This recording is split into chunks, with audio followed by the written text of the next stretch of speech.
Chapter 1725. Following that, the dark clouds in the sky rumbled, and rocks carrying scorching lava fell from the sky. Just like a meteor shower, if they were separated by a screen. If it was through a screen, it would definitely be a beautiful scene. However, when one was personally there, one would experience a hellish feeling. Chiyokori looked at the falling rocks. This is the end of the world. This was a battle that couldn't go on. What they were facing wasn't a real monster at all. It was nature. They weren't thinking about how to defeat Tamamo. They were thinking about how to survive. Hundreds of spiritualists had died in the earth-shattering battle. The others were just struggling to survive. Chiyokori, Little Devil, Kishimoto Mitsuki, Murata, Ishino, and Sakurako wanted to escape. But the ground in front of them had cracked into an island. They were trapped on a piece of land that was less than 30 square meters. There was a bottomless chasm around them. Chenjiao also looked at the collapsing sky and earth. He couldn't help but exclaim, "Amazing, unimaginably powerful," whether Chenjiao was willing to admit it or not. The power of the fox demon was beyond his imagination. At this time, Yoko and the people from Tokyo Grand Shrine once again formed a formation. They knew the difference in power was too great, but they still didn't plan to retreat, because they knew that they couldn't retreat. They were less than 200 kilometers away from Tokyo. Once the nine-tailed fox approached Tokyo, the casualties wouldn't be dozens or hundreds. It would be tens or hundreds of thousands of people. To be honest, Chenjiao quite admired them. Putting aside the historical and political issues, this was the first time. No matter which country, they all had their own noble people. Confrontation. A huge confrontation. Rune rose and hit the nine-tailed fox's head. The nine-tailed fox shrieked in pain. The nine-tailed fox waved its tails, shaking the earth. In the distance, another rune rose in the forest of Aoki Plain. It was the Bing rune. The rune slammed heavily onto the nine-tailed fox's body. The nine-tailed fox raised its head and howled. Another fighting rune rose. Then it was Jia Zhenlai Zai Qian. The nine words mantra was a Chinese Taoist mantra spell. It was also known as the sixth Jia secret blessing. It came from the 17th volume of Bio Puzi, the 5th paragraph. However, the 9 words of Sanskrit was only known to people because it was mentioned in Japanese anime. In fact, the 9 secret words were pure Taoist incantations. The different word orders of the 9 secret words would produce different effects. If they were arranged in order, it would be the holy word. Writing it normally could dispel nightmares and ward off ghosts and evil spirits. If he used his magic power and spiritual power, he would have the power to subdue demons.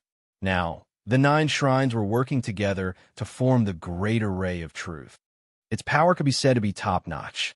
The nine-tailed fox was slapped by the 9 words incantation, and in an instant it went berserk. Nine-tailed fox's front paw slammed heavily on the ground. In an instant, a giant claw burning with black flames descended from the sky. The members of the 9 shrines started chanting loudly. The 9 secret words regrouped and turned into a giant golden palm, rising from the bottom. It happened to collide head-on with the giant claw burning with black flames. Bang! A terrifying power rippled in the air. The giant golden palm suddenly turned into specks of starlight. The giant claw that was burning with black flames was still unscathed as it landed on the ground. The impact brought with it black flames, which spread in all directions. The first to bear the brunt of the impact was the array formed by the 9 shrines. Under the impact, it was almost non-existent. The great array of truth collapsed instantly. The spiritualists who were trapped here watched the battle that was like a battle between gods. Everyone was deeply shocked by this. Some people managed to escape, but only a few. More than half of them had died in the earth-shattering battle when the nine-tailed fox was born. Many others died in the battle between the nine-tailed fox and the 9 shrines. Right now, the 9 shrines also suffered heavy casualties. The black flames couldn't be extinguished once they touched a person. It was foxfire. Legend had it that it could burn anything. Only the rain of Green Hill could extinguish foxfire. Chenjiao walked up to Hikari Yoko. Hikari Yoko lay on the ground weakly. Her son, Seiwa, had already been reduced to ashes in the first wave of impact. She had a chance to protect herself. After all, everyone in the Tokyo Shrine had focused their magic on her. She couldn't say that she could fight against a nine-tailed fox, but she could protect herself. But she had to protect her granddaughter, Nagasaka Reiko. She used most of her magic to protect Nagasaka Reiko. Now, she was heavily injured. Nagasaka Reiko hugged Hikari Yoko. "Ms. Yoko, you don't look good." Hikari Yoko raised her head slightly and looked at him weakly. "Mr. Chun, why are you here?" "That's strange. Is it hard to understand why I'm here?" "I thought you left already," Hikari Yoko said honestly. She'd seen his power, so it was definitely possible that he'd escaped. Hikari Yoko looked up at the nine-tailed fox. "Teacher, why isn't Teacher here? Teacher, where are you?" Hikari Yoko yelled in grief. She felt that only Zhang Tianyi could turn the situation around. But to her disappointment, Zhang Tianyi didn't appear. Her yell attracted the nine-tailed fox's attention. Nine-tailed fox didn't forget Hikari Yoko. She'd been causing trouble for her ever since she came out of the Stone of Slaughter. Nine-tailed fox's bloody mouth descended from the sky, biting at Hikari Yoko and Nagasaka Reiko. Chen Zhao lifted his foot and kicked Nine-tailed Fox's head. Nine-tailed Fox took a step back in pain. "Can you show some respect?" Hikari Yoko, Nagasaka Reiko, and Chiyo Kori and the others behind all had stiff expressions. Wasn't this guy a bit too daring? Facing the Nine-tailed Fox, who had the power to destroy the world, he didn't retreat at all, nor was he timid at all. Nine-tailed Fox lowered her head again and looked at Chen Zhao up close. Chen Zhao just stood there. He didn't attack or retreat. He was less than 10 meters away from Nine-tailed Fox.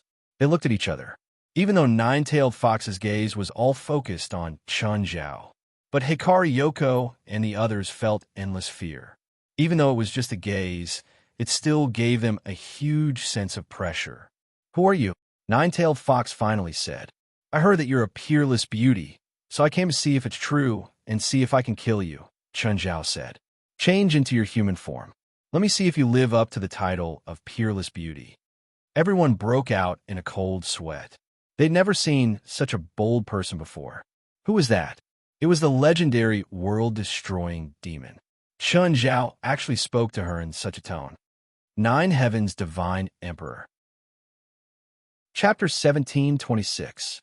The Nine-tailed Fox was gone. A woman walked out of the black fire. She was barefoot and had long legs. She wore a light muslin dress with a low collar.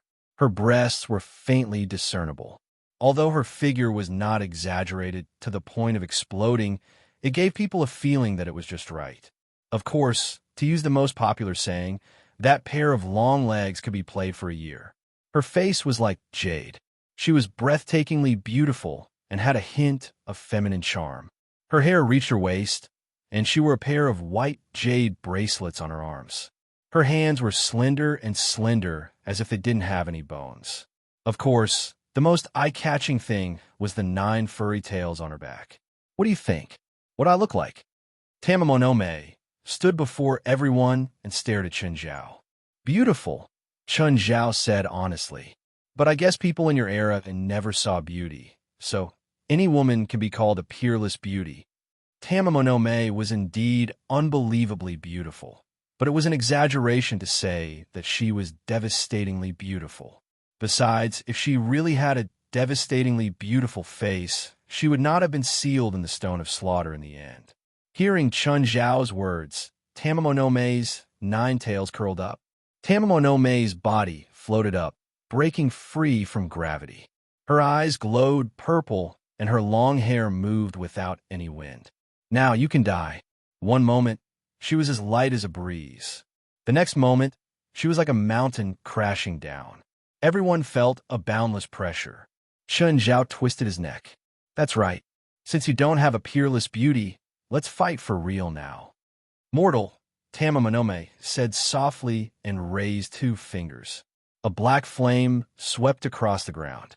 It shot up from Chen Zhao's feet and ignited his body. When everyone looked at Chen Zhao, they all thought that he would definitely die. However, Chen Zhao didn't seem to feel anything.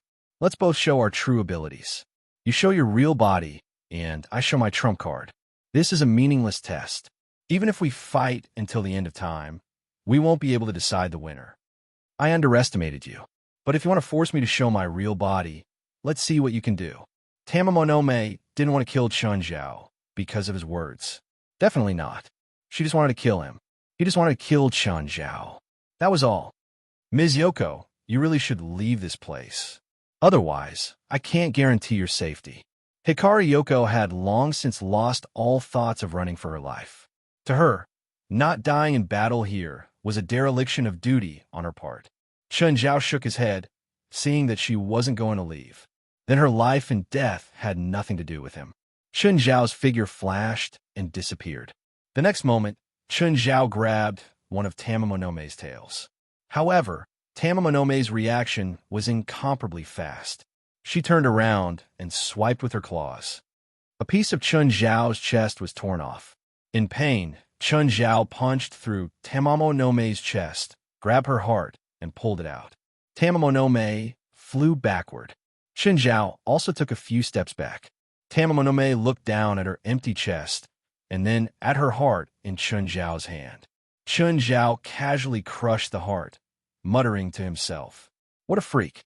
His heart had been dug out, but he didn't show the slightest change in expression. Tamamonome licked the blood on her hand. The hole in her chest was closing up. Chun Zhao's chest was also healing. Hikari Yoko, Nagasaka Reiko, Chiyo, Karu, and the others all stared at Chun Zhao, dumbfounded. What had just happened? Had that guy crushed Tamamonome's heart? He hadn't lost in that exchange. Tamamonome raised one arm high. She grabbed at the sky and then pulled it down.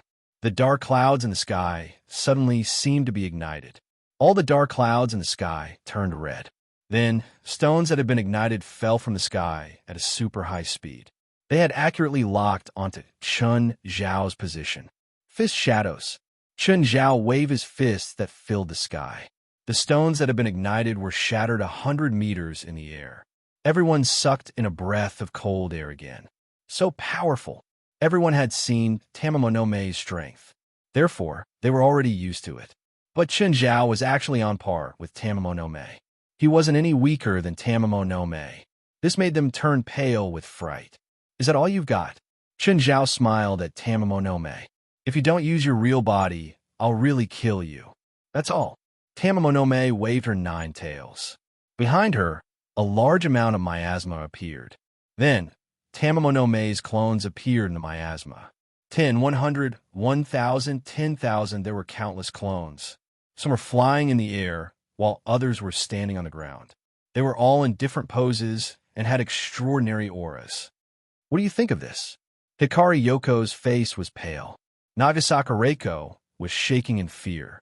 No matter how strong Chun Zhao was, he was just one person, but Tamamonome could have thousands of clones. How could they fight? They couldn't win at all. A great demon was indeed a great demon. Every single one of his methods was so shocking. Any spell could shock the world. Chun Zhao lifted his arm and pointed at Tamamonome. 7,000 stone swords appeared in the sky above Chun Zhao. Each stone sword radiated with a piercing, murderous intent. The moment Chun Zhao's move appeared, everyone's expressions froze. Disbelief was written all over their faces. Tamamonome's thousands of clones faced Chun Zhao's thousands of flying swords. Was this man the legendary Huaxia, Sword Immortal? Right now, Chun Zhao could control 7,000 stone swords even without using his clones. He could even control more stone swords. Tamamonome's real body narrowed its eyes. I can't believe humans nowadays have such powers. I'll take your words as a compliment. Chun Zhao smiled at Tamamonome. You're too happy too early. Go. Tens of thousands of Tamamonome's clones pounced at Chun Zhao or cast spells in the air. Chun Zhao ignored the spells. Standing where he was, he pushed his arms forward. The stone swords turned into a storm of blades, sweeping toward Tamamonome's army. Tamamonome was strong, but she couldn't be stronger than Old Turtle. Her clones weren't clones either. Each one only had 1% of her original strength. They touched the stone swords, or even the slightest bit of sword aura, and instantly turned into smoke. Everyone's faces were filled with horror. Bai Ryuko had thought that Chun Zhao was Zhang Tianyi's junior. So what if he was talented? But now, she realized that Chun Zhao wasn't just talented. Chun Zhao wasn't just talented. His peers had nowhere to go. Even her teacher, Zhang Tianyi, probably couldn't compare to Chun Zhao. Could it be that the supernatural world of Huaxia was already this powerful? An unknown young man actually had such strength. Jiutian Divine Emperor. Chapter 17:27. Chiyo Kaori and the others were even more shocked. Little Devil turned his head and looked at Chiyo Kaori. Kaori, how big is your grudge against him? The other three also looked at Chiyo Kaori. Everyone was feeling bitter. They also want to know how big the grudge was between Chun Zhao and Chiyo Kaori. In other words, let's not take revenge. How can we take revenge? Chiyo Kaori was also desperate. According to her script, Chun Zhao was supposed to be an arrogant spiritualist. He bullied his sister with his strength. Then, as a genius spiritualist, she would find out and teach Chun Zhao a lesson. She would let him know that his sister wasn't easy to bully. But now she suddenly realized this bastard who liked to bully ordinary people and minors was actually the big boss. To be honest, if Chun Zhao and Tamamo continued fighting like this, they would most likely die of boredom. Chun Zhao couldn't kill Tamamo's clones, but they couldn't outlast Chun Zhao's 7,000 flying swords either. Chun Zhao stopped and put away the 7,000 stone swords. Tamamo didn't summon more clones either. Tamamo narrowed her eyes at Chun Zhao. Chun Zhao also stared at Tamamo. Looks like normal methods can't kill you. Tamamo finally confirmed that Chun Zhao was indeed qualified to make her reveal her true form. Instantly, 100 times more demonic aura exploded from Tamamo's body. Tamamo revealed her nine-tailed true form again. Her true form was like a small mountain. Even though she had no aura, she could still bring immense pressure. Chun Zhao turned around and looked at Yoko and the others. Are you sure you're not going to run? Yoko Hikari finally confirmed that this was their last chance. She hadn't run before because she didn't think they had a chance. Now she understood that if they got involved in Chun Zhao and Tamamo's fight, then they would really have no hope. Let's go. Nagasaka Reiko supported Yoko. Chiyo Kaori and the other four were trapped on an isolated rock. They wanted to run, but they couldn't. Chun Zhao glanced at the five. Dark lava shot out instantly, wrapping around Chiyo, Tsutomu, and the others. Then he tossed them into the crack. At first, the five thought that Chun Zhao was going to deal with them. It wasn't until he landed that he understood Chun Zhao's intentions. The five people looked at each other, and Chiyo Kaori said in a low voice, "Let's go." After a few steps, Chiyo Kaori looked back at Chun Zhao. "Don't die." Chun Zhao also floated up and looked at Tamamo no Mai, who had revealed her true form. Avatar, 10,000 techniques return to one. Dark assimilation, mighty miracle god, eye of power. Chun Zhao had turned into a giant god. Is this your trump card? Tamamo no Mai looked at Chun Zhao. She didn't notice anything amiss. After all, Chun Zhao didn't change much apart from his body's shape. His aura didn't grow any stronger. For existences of their level, the transformation of their bodies was nothing. The nine-tailed body suddenly spread open. At the same time, the dark clouds in the sky turned into a huge fox mouth and bit down at Chun Zhao. At this moment, Yoko and the others, who were already 2 kilometers away, felt a chill run down their spines when they saw the terrifying attack behind them. How terrifying! Could that person really be a match for that kind of peerless great demon? Suddenly, he felt a gust of wind behind him. Immediately, the fox mouth formed by the dark clouds was shaken and scattered. Chun Zhao threw a punch and tore a hole in the dark clouds in the sky. But he immediately changed directions and charged the nine-tailed body at full speed. The yin and yang powers in his body circulated rapidly, bringing even more surging immortal power. 100 meters away from the nine-tailed body, Chun Zhao threw a punch. The punch wasn't green like before. Instead, it was as dazzling as a star, and the punch was as vast as the ocean. Danger! The nine-tailed body almost instinctively avoided the punch. The shadow of the fist swept past like breaking dry weeds and smashing rotten wood.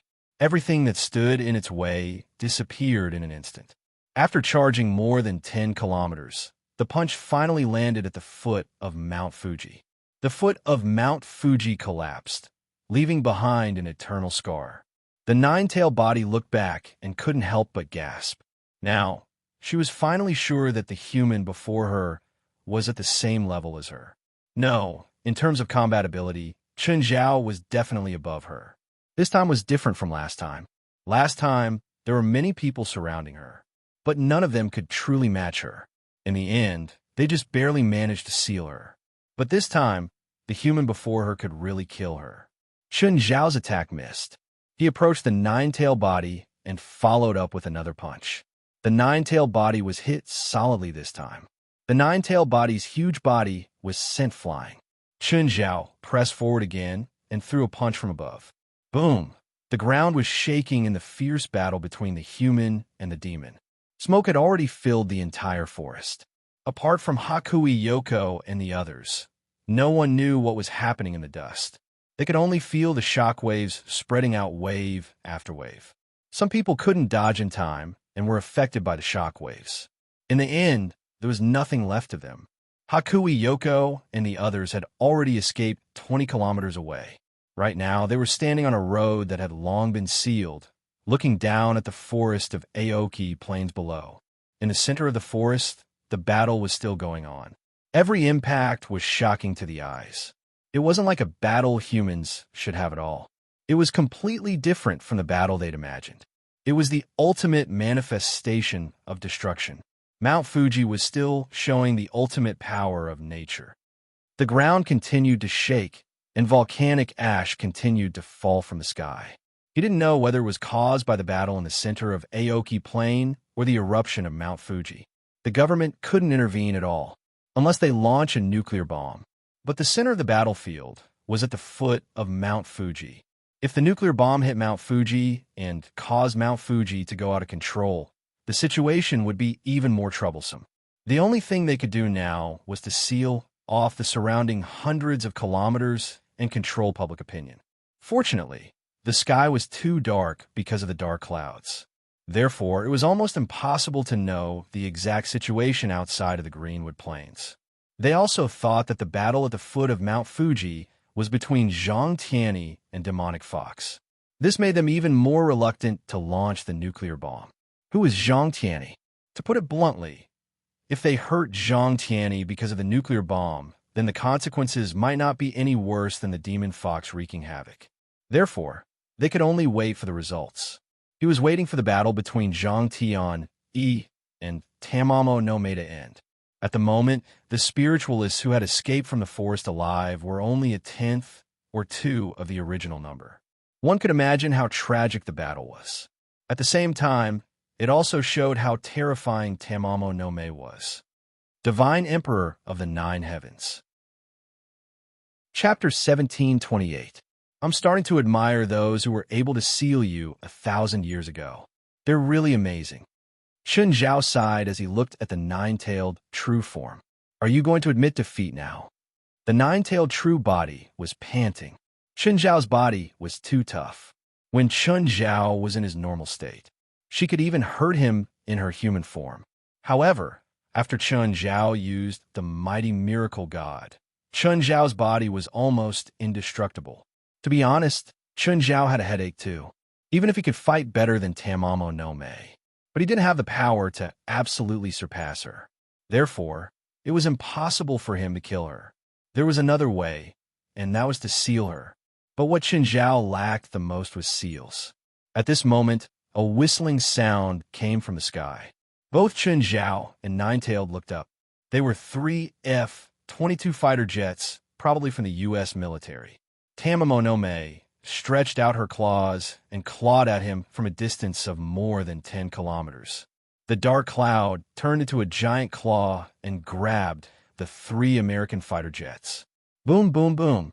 Tamamo no Mae looked at him. Do you still want to fight? Let's fight for a while longer, Chun Zhao said honestly. If there's really no other way, we'll go home and find our own mothers. Chun Zhao could only give it a try to live up to the Japanese government's pay. Chun Zhao couldn't really risk his life. Actually, in this battle, Chun Zhao and Tamamo had more or less figured out each other's strength.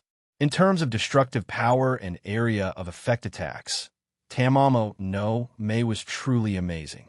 It was impossible for her to sink Japan, but given enough time, she might really be able to flatten the entire Japan.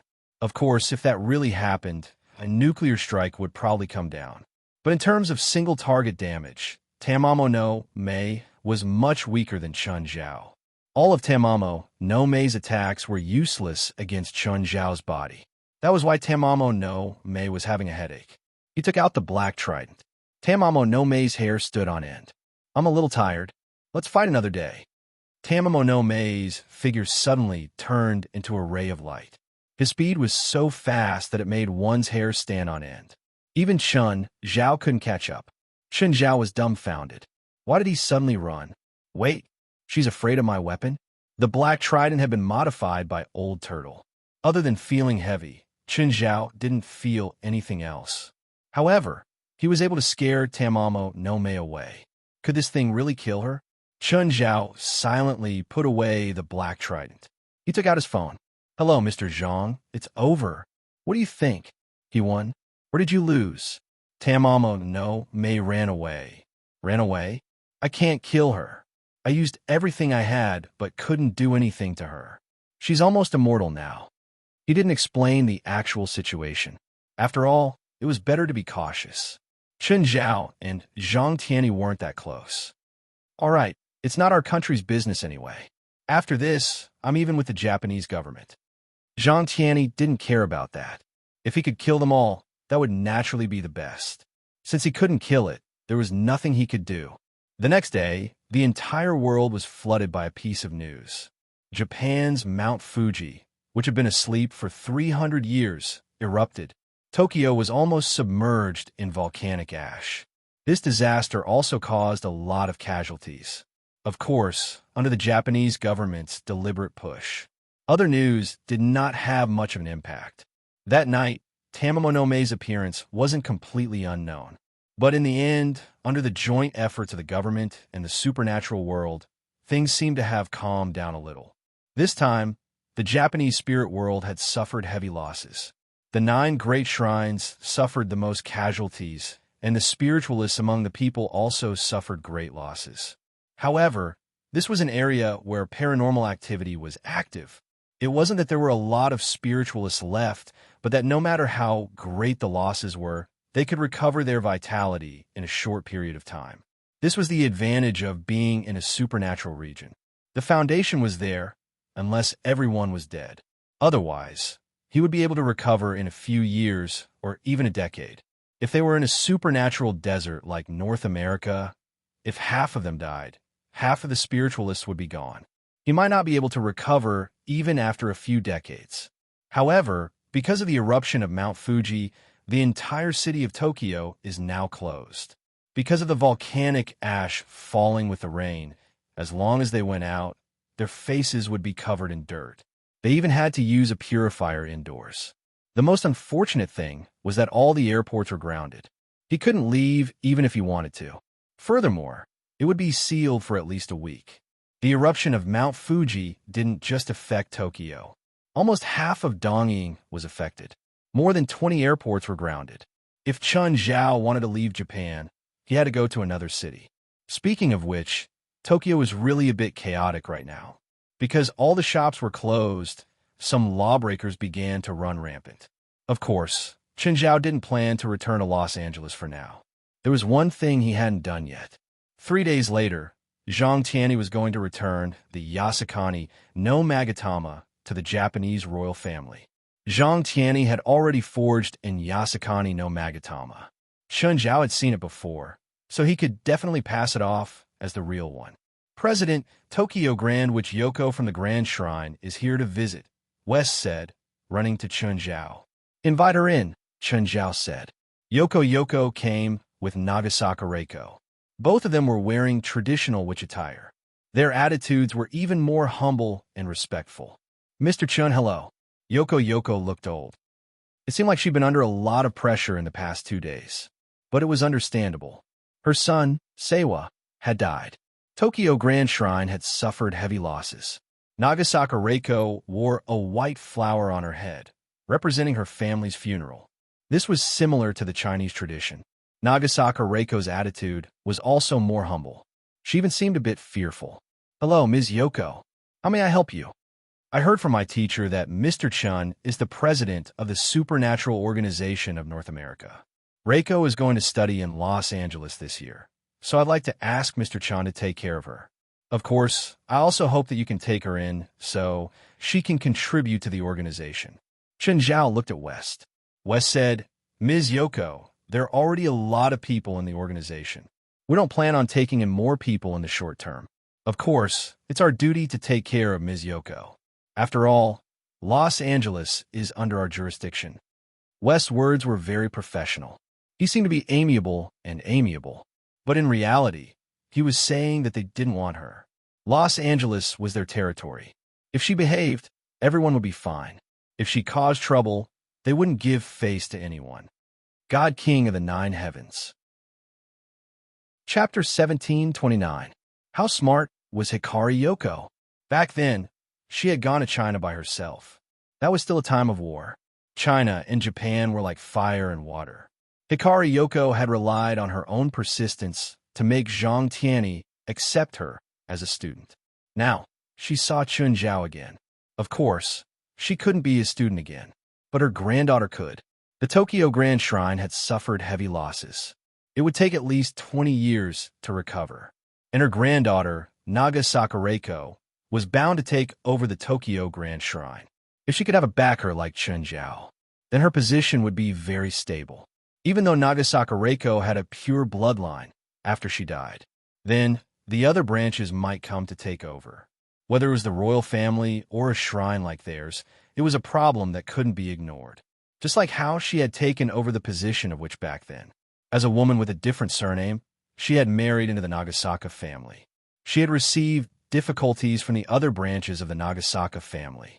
If Zhang Tianyi hadn't been there to support her, at the time, she had doubted if she could have persevered. And in the future, Nagasaka Reiko would definitely encounter the same problem as her. Even her bloodline couldn't defeat the ambitions of the other branches.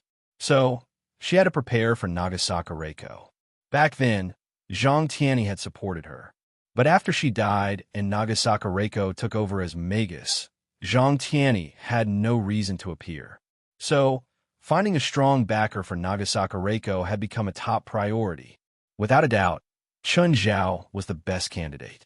"Mr. Chun, you might not believe it, but Reiko is Donya Tianxi's niece."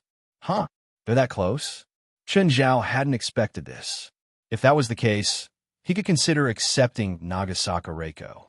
The association had always been generous to their own people. Donya Tianxi had joined the association later. But no matter what, he was still one of them. "Yes, Donya Tianxi is my nephew. So according to kinship, he's also Reiko's uncle." There was a huge difference between a nephew and a nephew. The nephew should be the child of Bairi Yoko's cousin, which was already a different surname. Moreover, Nagasaka Reiko's surname wasn't Hikari, so the blood difference was even greater. Their bloodline was 6 or 7 generations apart. Were they considered relatives? It wouldn't be a problem if the two families were close. But if the two families didn't have any contact with each other, what kind of relatives were they? Of course, Chun Zhao still had to ask for Donya Tianxi's opinion. "West, call Higashino Tianxi over. After all, Higashino Tianxi is Ms. Yoko's nephew. Since Ms. Yoko is here, how can he not pay a visit to his elders?" "Yes, guild leader." West was actually going over to ask for Donya Tianxi's opinion.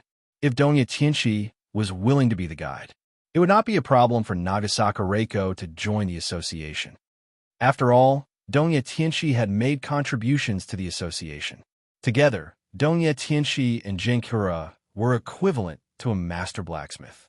It had a very important function in the association. A few minutes later, Donya Tianxi arrived. When Donya Tianxi saw Hikari Yoko, he immediately greeted her with the etiquette of a junior. The Japanese were more serious about status and seniority. Of course, Donya Tianchi's salute was also a show of his attitude. Thank you, Auntie Yoko, for taking care of me in the past. I will always remember it. Ha! Don't mention the past. Yoko will be studying in Los Angeles soon. Please take care of her then. Yes, I will. Don't worry, Auntie Yoko. Donya Tianchi was very respectful toward Hikari Yoko.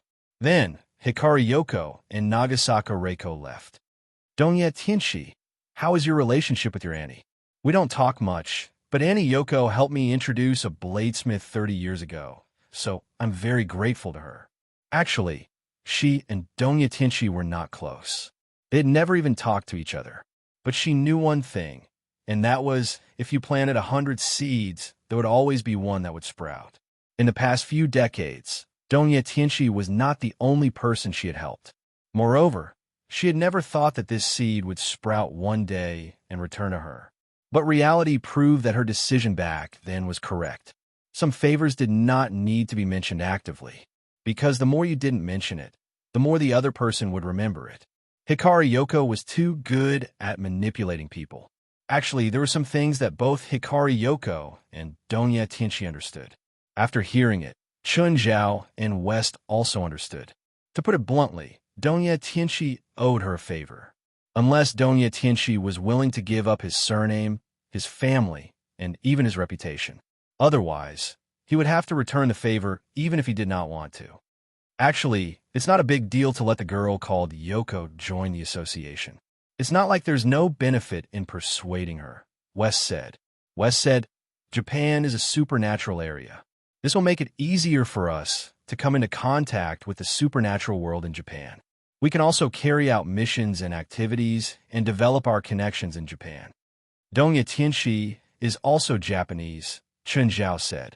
No, he's an American now, West said. He's already immigrated. Actually, Chun Zhao understood this too, even if Donya Tianchi had not changed his nationality. His connections in Japan could not compare to those at the Tokyo Grand Shrine. After all, it was a famous shrine in Japan and had an important position in the Japanese supernatural world. If Nagasaka Reiko joined the association, it would symbolize the alliance between the supernatural organization and the Tokyo Grand Shrine. Even if it was not the alliance, outsiders would not believe it. In terms of benefits, the advantages indeed outweighed the disadvantages. Donya Tianchi, when Nagasaka Reiko comes to L, you'll be in charge of observing her for a while. If you think she's okay, you'll be her referral to join the supernatural organization. Hi, President. Donya Tianchi and Yoko Shiranui were old friends, but he also knew who he was loyal to. As long as it did not harm Chun Zhao and the association's interests, he obviously hoped to gain a favor.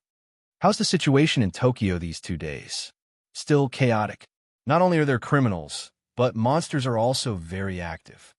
Any news of Tamamo no Mae? Chun Zhao asked. To be honest, after Tamamo no Mae escaped from the forest of Aoki Plains, it was basically impossible to destroy her. From now on, Tamamo no Mae could fly as high as she wanted. Even if Tamamo no Mae appeared before Chun Zhao now, he could not fight her in the city, unless Chun Zhao did not care about the consequences and destroyed Tokyo. Both he and Tamamo no Mae had the destructive power of nuclear weapons. If they fought, the world would collapse. Chapter 1730. President, the kid you bullied the other day seems to be here. Have I bullied kids recently? West turned his head away, not wanting to continue talking to Chun Zhao. Kaori, why are you here? Feilai and Portia were very happy to see Chiyo Kaori. However, they turned to look at Chiyo Tsukasa. Is she your sister? You two look alike. Yes, she's my sister, Knight. Chiyo Kaori nodded. Chiyo Kaori now knew exactly what had happened.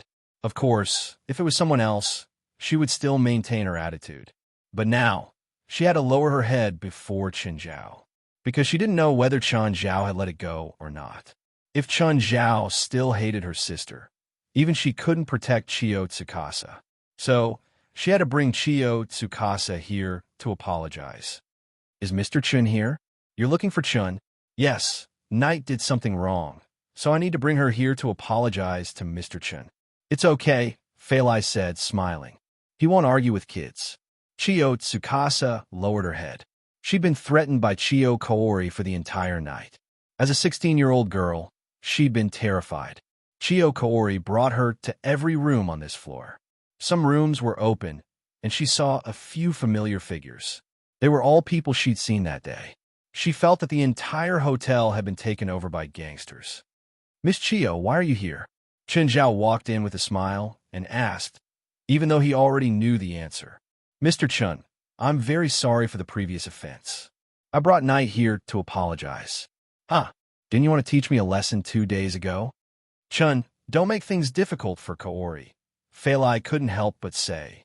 I didn't make things difficult for her. When did I make things difficult for her? Yeah, Portia said.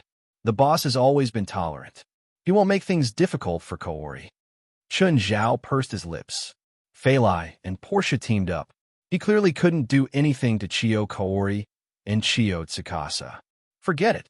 If there's nothing else, please go back. I won't pursue the past. Chen Zhao didn't plan on making things difficult for them. Chen Zhao wasn't an emperor. He couldn't kill anyone's family just because they offended him. Smokey, stay and talk to us for a while. That damn volcano has been erupting for the past 2 days, so we can't leave the hotel. Now, the entire city of Tokyo was gray, and through the glass windows, one could see the embers falling like falling snow. But it wasn't snow, it was volcanic ash. Inhaling it into the mouth and nose will cause respiratory damage. During these 2 days, every hospital in Tokyo was packed with people. All of them were symptoms caused by inhaling volcanic ash. Of course, Chen Zhao wouldn't let Feilai and the 2 kids go out in such a situation. With this kind of air quality, Chen Zhao really wanted to take his family away from Tokyo. This situation would not be alleviated until the next rainfall. The eruption of Mount Fuji brought immeasurable economic losses to Tokyo and even the entire Dongying. Chiyo Kaori looked at Chen Zhao, who shrugged and left the room. It was better to give the room to these women. He did not intend to stay here and join the fun. President, look at the TV. I don't understand Japanese. What's there to see? Tokyo TV's program, West repeated. Chen Zhao glanced at West and turned on the TV. It was a talent show. In the show, the beautiful contestants all showed off their talents, singing and dancing. West, if you're lonely, go find a woman yourself. Harry has been to those places before. You can ask him to take you there. West rolled his eyes. I'm not asking you to watch this. Then which one? Just then, contestant 99 walked to the front of the stage. This woman was very beautiful, and her figure was perfect, especially her pair of long legs, which left a deep impression on people. After introducing herself, contestant 99 started to show off her talent. She danced a piece of dance full of ancient charm. Moreover, the dance was full of charm. Chen Zhao shuddered. Contestant 99 was clearly wearing clothes, but he felt a primal desire rising. This woman was too devilish. What's with this woman? She should be the 9-tailed fox, Tamamonome, West said. Are you sure? I don't remember her looking like this. President, is it hard to change her appearance for someone like her? That's true. But how can you be sure she's Tamamonome just from her performance? Others might not be able to tell, but I'm sure that she is, West said. Chen Zhao looked at West. He knew that West was good at sharp thinking and slow reaction. Why do you think she's Tamamonome? She can break through my calm thinking, West said. West said, her dance is filled with all kinds of hints. These seemingly simple dance moves make me unable to think calmly. This kind of power is unprecedented. She can drive any man crazy. Hearing West's words, Chen Zhao couldn't help but become serious. But then again, even if she was Tamamonome, he couldn't do anything to her. Perhaps she knew this, which was why she'd appeared. She might even let people know of her existence on purpose. But those who could find out her identity might not dare to expose the truth. Because if the Japanese government found out about her identity, they'd definitely start a war. If Tamamonome caused a ruckus in Tokyo, in that case, the problem would be huge.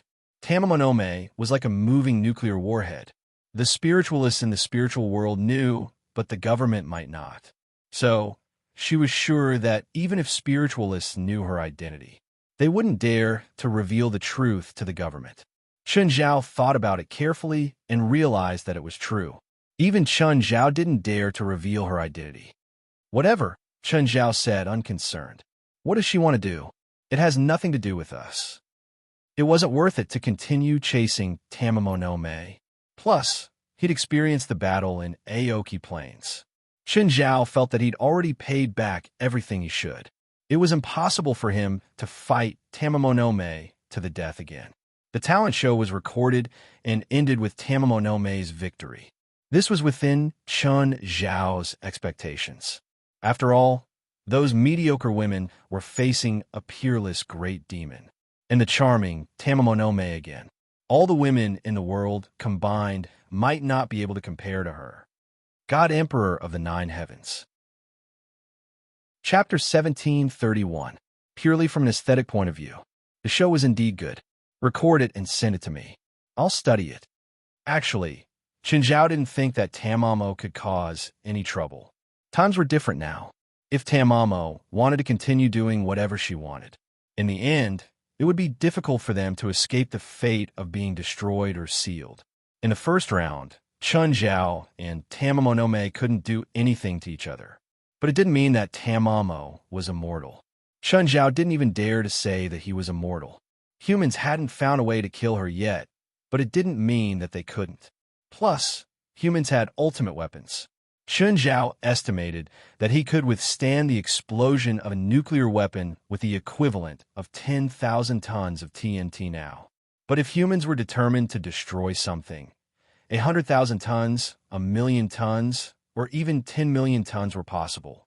After all, decades ago, the former Russia had created a nuclear weapon with a yield of 100 million tons, Big Ivan.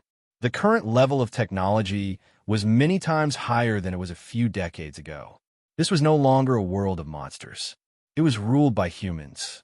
Even if Tamamo was hiding in a crowded city, humans would kill without caring about the casualties. That day in the forest of Greenwood Plains, Tamamo realized that something was wrong and immediately flew away. This meant that she wasn't a mindless monster. She was smarter than most monsters and even more intelligent than most humans. So, Chen Zhao didn't think that she would cause a huge commotion. A heavy downpour completely washed the entire Tokyo. Hundreds of thousands of tons of volcanic ash were washed into the sewers. The entire city looked brand new. The citizens and tourists who had been suppressed for almost a week finally released their strong desire to shop. All the malls, supermarkets, restaurants, and even bars were filled with people. People enjoyed shopping like crazy, as if they were celebrating a festival. Zhang Tianyi strolled in the Japanese palace, the East Imperial Garden. This was the modern royal residence. A royal servant followed beside Zhang Tianyi. The outer area of the Imperial Garden was for tourists. However, the inner area wasn't open to the public. Just then, a man in hunting clothes walked out. The man's makeup was slightly feminine. He held a folding fan in his hand. He was a member of the royal family, Minamiya. In Japan, the Minamiya and the Abe family were known as the two heroes of Japan. They had both risen during the Heian era and had been worshipped by the royal family for generations. Greetings, celestial teacher Zhang. Minamiya had a high status, but he couldn't be arrogant before Zhang Tianyi. Of course, even though Zhang Tianyi had a high status, the current emperor of Japan wouldn't see him. Minamiya was the best person to meet and receive him. Hello, Mr. Minamiya. Zhang Tianyi had a smile on his face. This time, I'm here mainly to return your royal family's national treasure. Yuan Minamiya was stunned and looked at Zhang Tianyi in astonishment. Celestial teacher, what? The Yasukov Magatov of Japan, of Z. How can we do that? We promised it to the heavenly master. Celestial to of the emperor to you. He of hand he. Jinemiya was obviously happy that the Yasukov Magatov of the emperor had returned to the emperor. Of course, he still had to make excuses on the surface. Jinemiya opened the brocade box. Seeing the Yasukov Magatov inside, he was even more assured. If Zhang Tianyi didn't return the Yasukov Magatov, He might have to wait for a few more years. After Zhang Tianyi reached the end of his life, he could ask for it back through political means. Just then, a wave of demonic aura spread over. Zhang Tianyi and Jinemia's expressions changed drastically. Zhang Tianyi looked at Jinemia. Where did the demonic aura come from? Jinemia's face was also filled with astonishment. This was the imperial palace where the royal family lived. It was impossible for a monster to come in. Just then, a figure flashed past at an extremely fast speed. Oh no! Zhang Tianyi slapped out. The figure was sent flying. A strange look flashed across Zhang Tianyi's eyes. It wasn't Chun Zhao. It was a fox demon, a white fox. Then, 9 more foxes jumped out. They surrounded Zhang Tianyi and Jinemia. A woman flew through the air. Of course, it was Tamamo no Mei. Tamamo no Mei was still barefoot, and her clothes were extravagant. One of the foxes flew past. Before Jinemia could react, Tamamo no Mei snatched the brocade box. Is this the new palace? Has the imperial family already weakened to such a degree? Tamamo no Mei looked around the imperial palace as she held a brocade box in her hand. Demon, leave the Yasukov Magatov here. Zhang Tianyi shouted. Little old man, you're too weak.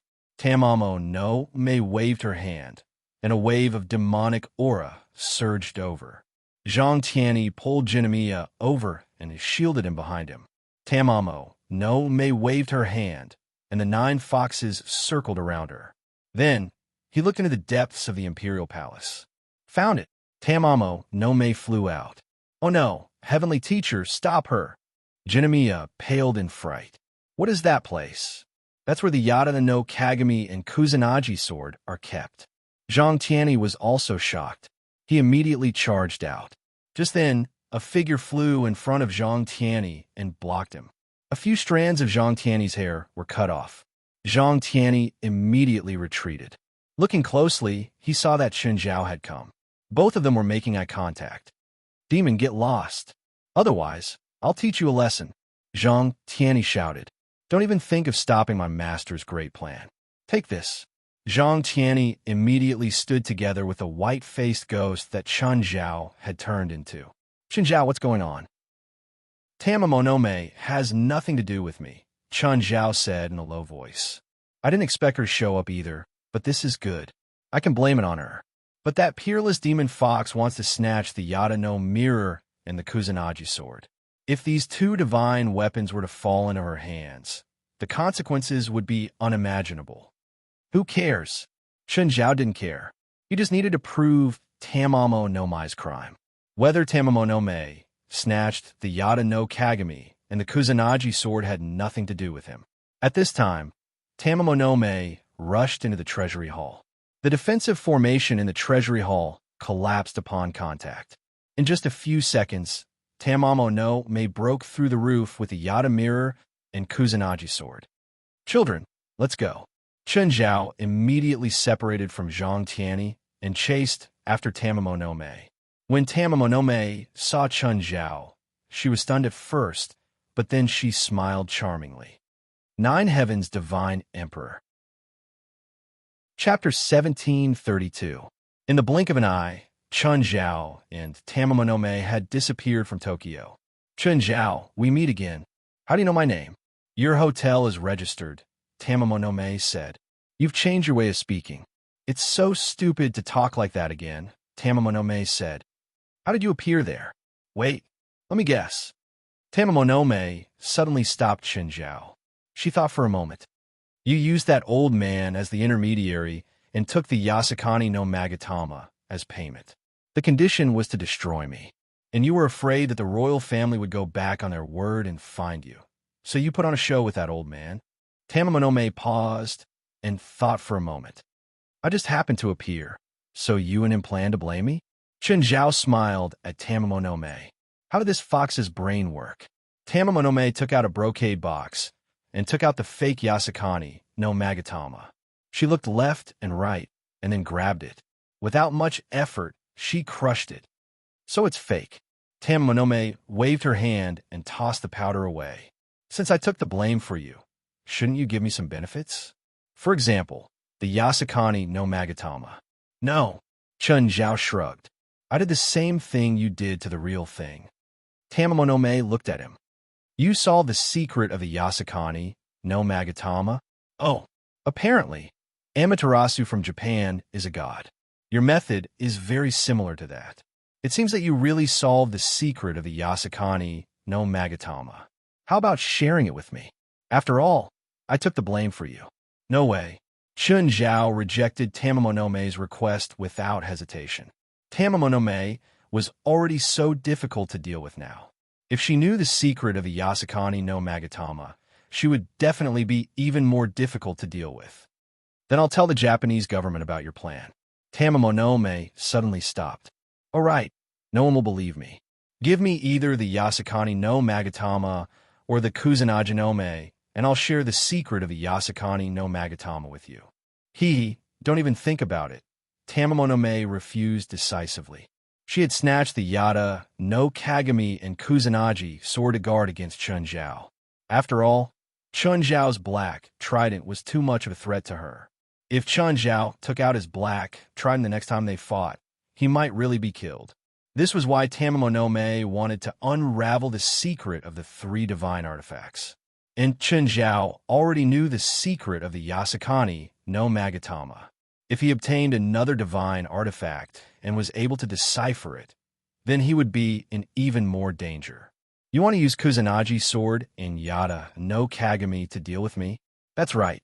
Tamamonome didn't plan on hiding it. After all, it was too obvious. In this world, there was no one who could threaten her. Chun Zhao was the only one left. If he didn't have any means to protect himself, she really felt insecure. Tamamonome took out the Kusanagi no Tsurugi, even though she did not decipher the Kusanagi no Tsurugi. However, she could still feel that this was an invincible divine sword. It might not even be weaker than Chun Zhao's black trident. Tamamonome's jade-like hand gently stroked the ancient blade. Do you want to try what it feels like to be cut by it? Chun Zhao's teeth hurt. He shouldn't have let her take the Kusanagi sword so easily. He felt a long-lost threat from the Kusanagi sword. If it really cut his body, he might really be injured. Let's not fight. We don't have to kill each other, right? Chun Zhao took out the black trident. Although he said he wouldn't fight, he still felt that he needed the black trident to feel safe. Okay, put away first. You're making me feel very insecure with this thing. You're the one who feels insecure, Chun Zhao said. Put away the Kusanagi sword first. You're a fox demon. You make me shiver with the Kusanagi sword. Why are you so loud? I know people like you only think about subduing demons, right? Put down your weapon. I won't go easy on you. You're the one who should put down your weapon. Hurry up and put down your weapon. Chun Zhao raised his voice too. No one was willing to put down their weapons, but no one planned on fighting. They were just shooting their mouths at each other. They were both wary of each other. In the end, they retreated cautiously. Chun Zhao didn't plan on taking the Kusanagi sword and the Yada no Kagami. It was mainly because they were too troublesome.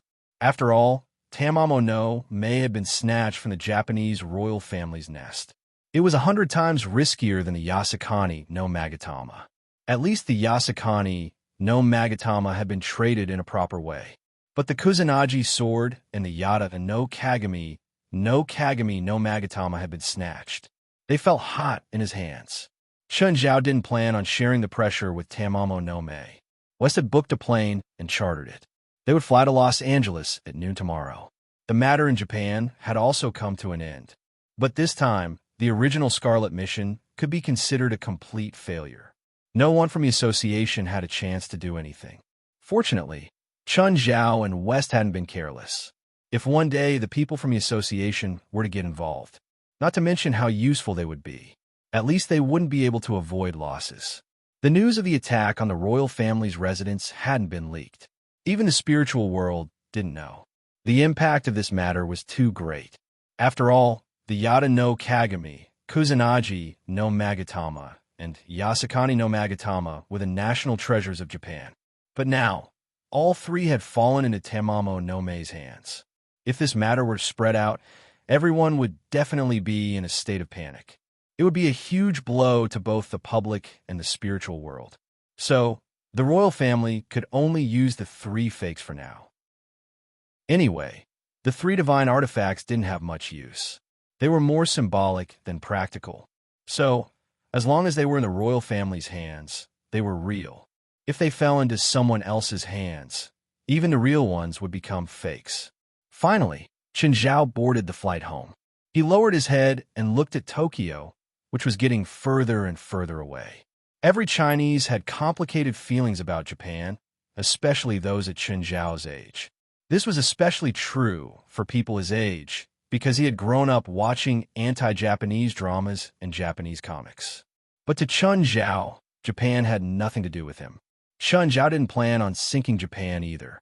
He didn't want to come back to Japan either. Tamamo no Mae was really a dangerous woman. Whether it was her power, her intelligence, or the divine weapon in her hand, Chen Zhao felt a sense of danger. "President, we plan to go to Norway in a week," West said, walking to Chen Zhao's side. "Huh? So urgent? Do you need me to go with you?" Chen Zhao asked. 9 Heavens God King. Chapter 1733. "President, you shouldn't go. If you go, we won't have to go. I just want to watch," Chen Zhao said, pursing his lips. "Plus, I've never been to Norway." "President, you shouldn't go." Whether Chen Zhao went or not, whether he was there or not, were 2 completely different concepts. "Fine. Actually, I just want to see Norway's scenery." After booking the entire flight, everyone had much more freedom on the plane. Portia was extremely impressed by Fei Lai. She took care of 2 kids by herself. Both little Jerlin and little Larissa were extremely noisy. Ever since they got on the plane, they hadn't been quiet. Chen Zhao didn't care at all. The 2 of them could do whatever they wanted to. Only Fei Lai would restrain them. However, Portia was more concerned about Chen Zhao's subordinates. All this time, Portia had thought that Chen Zhao was a gang leader. But after seeing Chen Zhao's subordinates, she realized that they didn't seem to have anything to do with gangs. They weren't gangs. For example, Klaus and the Lightning Squad. In the beginning, he looked like a gang killer. But soon, she realized that Klaus and the others were just old-fashioned. After all, they'd stayed under the same roof for a long time. She realized that Klaus and the others were more like retired soldiers.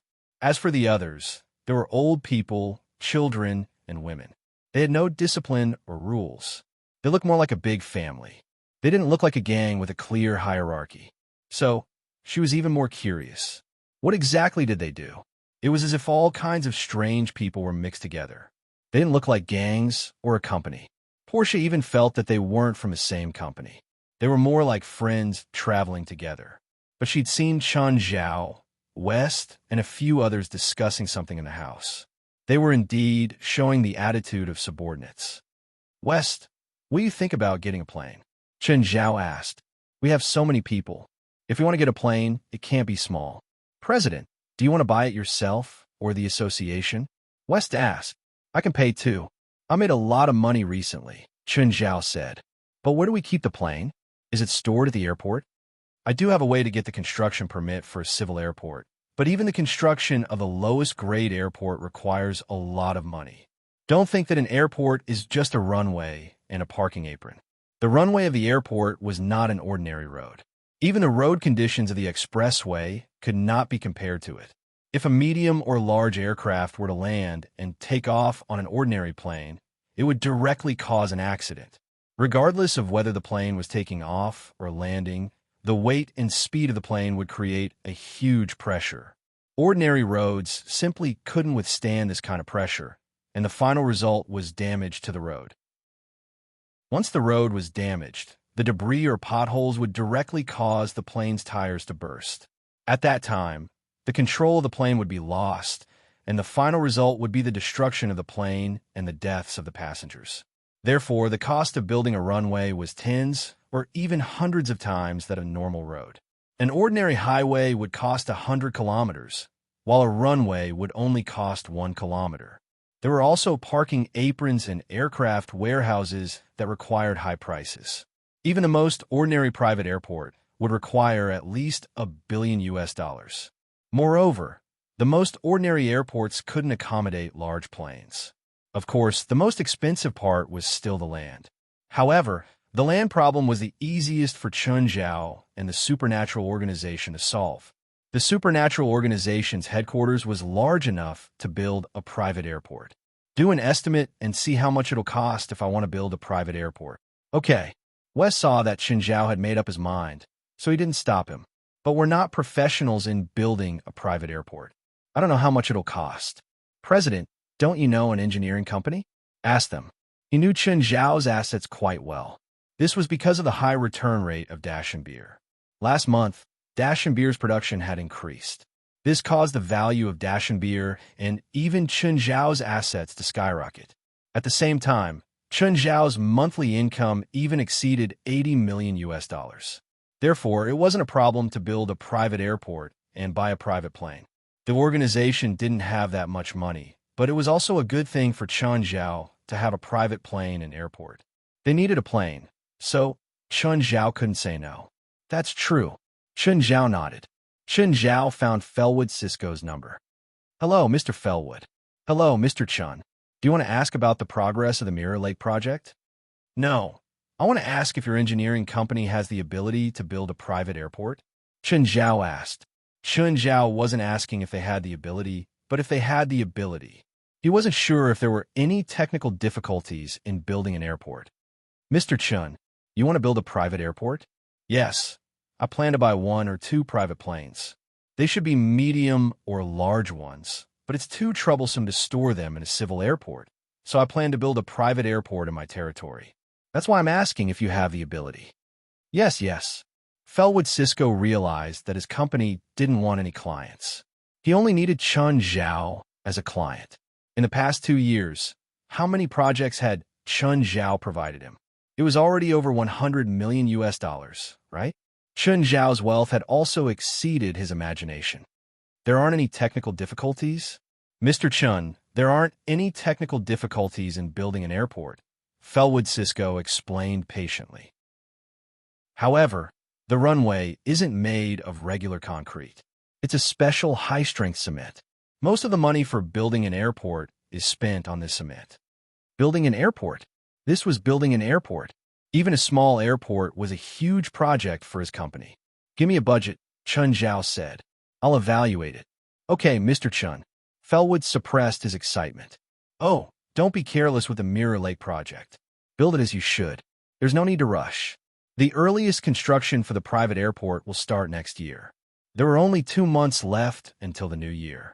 Even if they decided to build a private airport, it would take at least a few months of preparation. Nine Heaven's Divine Emperor. Chapter 1734. I'm finally in Los Angeles. Chun Zhao let out a long sigh. This journey was so tiring. When Chun Zhao walked out of the exit, he saw Vestana and the others.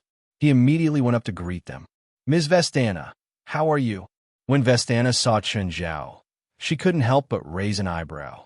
This guy really didn't die. Well, with his strength, it wasn't strange. Chun Zhao glanced at the dozen people behind Vestana. Looks like you're missing a lot of people. Did you inhale too much volcanic ash? Chun Zhao teased. Because they'd lost more than a dozen people, the psionic team had been in grief and anger. Now they saw Chun Zhao come up to pick a fight. Everyone felt like they were about to be swallowed by anger. Mr. Chun, don't you think it's too much to say that now? Vestana was also angry. It wasn't a surprise that the mission had failed. After all, Vestana's original plan was to bring them here to see the world. Always moving around in North America had limited their horizons and strength. So, the original plan was to make them suffer some setbacks. Even if there were casualties, it was still part of the plan. In the end, their horizons had indeed broadened. But they were also frightened. Tamamo no Mei's appearance had the power to destroy the world. It made them truly understand the difference between the strong and the weak. Even a most arrogant tank and the others had wet their pants in fear. Tamamo no Mei's power had exceeded their understanding. But Tamamo no Mei hadn't targeted them at all. Just the shockwave of her attack had killed half of the psionic team. They'd practically pissed their pants as they escaped from the forest of Aoki Plains. There was also the battle with Tamamo no Mei. They'd heard that it was the Taoist master of the Dragon Tiger Mountain Celestial Sect, Zhang Tianyi. Even though they were separated by dozens of kilometers, they could still feel the destructive power of that battle. It also made them understand how powerful the two scariest existences in the world were. This also caused everyone's will to be very depressed. If the gap wasn't big, they could fight and surpass it. But that battle made them not know how to surpass or make up for it. Now, they were provoked by Chun Zhao again. Someone patted Chun Zhao's shoulder. West came to his side. "President, you're too much." "Am I?" You've gone too far." Wester took 2 steps forward. "Miss Vestana, I apologize for my president's words." "I'm sorry. President, we should go back." Portia did not understand what grudge Chun Zhao had with these people. The people on the other side were the same as Chun Zhao's group. There were people of all ages and genders. Wistana looked at his back and suddenly said, "Mr. Chun, didn't you also escape? So, there's actually no difference between us. It's true that you guys didn't lose anyone, but you guys don't even have the courage to face danger. In the end, don't you, the guild leader, still have to come out personally?" Needless to say, Vistana's words had indeed provoked the members of the supernatural organization. None of them wanted to accept that, but they really didn't go, because Chun Zhao had stopped them. Portia was even more curious now. Escaped? Where did Chun Zhao escape from? From the woman's tone, they seemed to have gone somewhere before and escaped together. "Because I'm smarter than you. At least I won't send my subordinates to their deaths." Chun Zhao looked back at Vestana. Chun Zhao would not let his subordinates take the risk, even though he knew it was dangerous. It was fine to cultivate their courage and battle awareness, but he did not have to sacrifice some people to cultivate the courage of the rest.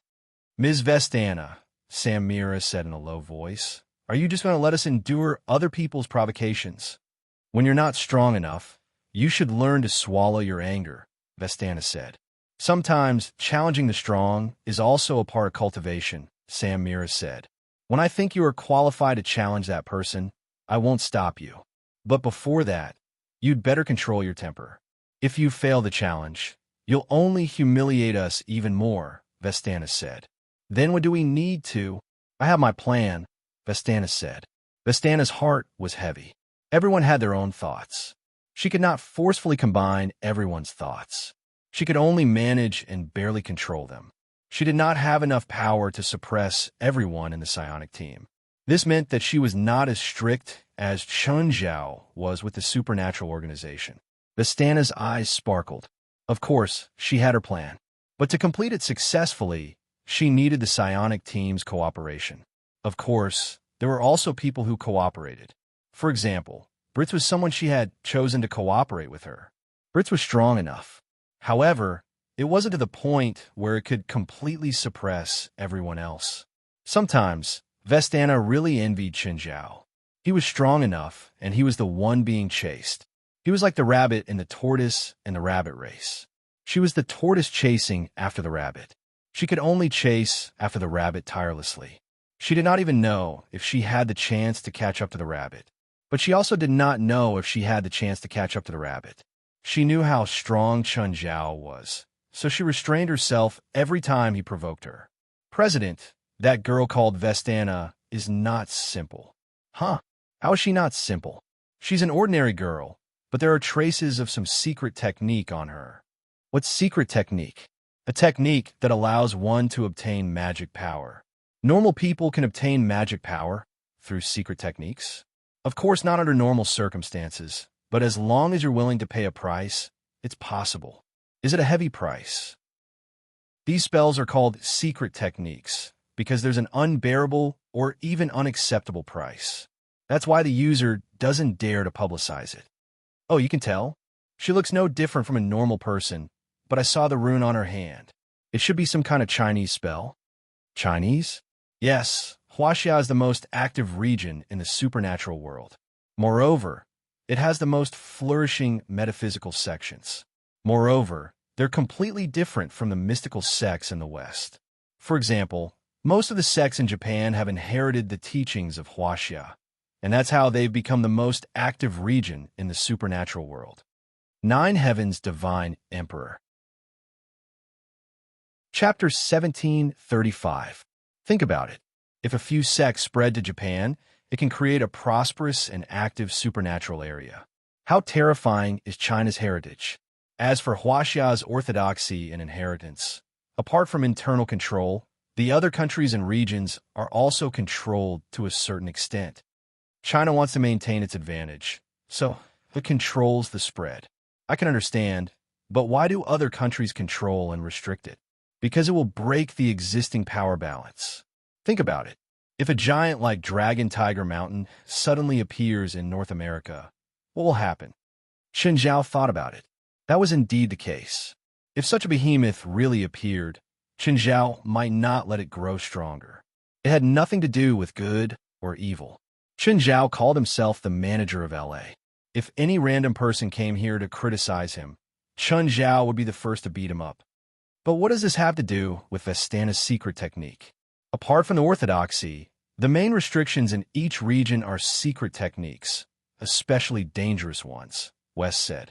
There's no need to talk about the orthodoxy in China, but many times, even a secret technique can break the balance of a region's spiritual world. West looked at Chen Zhao with a serious expression. Vestana is a normal person. Since she used some secret technique on herself, she has two requests. One is to turn herself into a spiritualist and have magic power. The other is to break the supernatural organization's power suppression. Or both are possible. Chen Zhao was taken aback by West's words. I hope she can complete the technique as soon as possible. West glanced at Chen Zhao and didn't say anything else. He could more or less guess what Chen Zhao meant. It was better to act earlier than later. It was better to act directly than to be on guard for a long time. If the counterterrorism department and the psionic team didn't have enough power and courage, then they would only scheme in the dark forever. The supernatural organization would always be on guard. Both Chen Zhao and West didn't like being on guard like this. That would tie their hands and feet. This was the trouble of fighting. This was the rule of modern society. The weak could hide. The strong couldn't attack first. They could only wait for the weak to attack. As long as people lived in this society, they would be bound by all sorts of rules. Even the strongest demon king in hell was bound by the rules, let alone Chen Zhao. Chen Zhao and Fei Lai returned to Moon Villa with the two kids. Kalon was currently living a luxurious life. These few days, he was almost completely immersed in the bright Moon Villa. The life of the rich was beyond his imagination. Those who had never experienced it would never be able to imagine it. Over the past few days, Kalon had truly understood what it meant by poverty limiting one's imagination. Chen Zhao saw Kalon lying on the sun lounger in his swimming trunks. He didn't react at all when his family came back.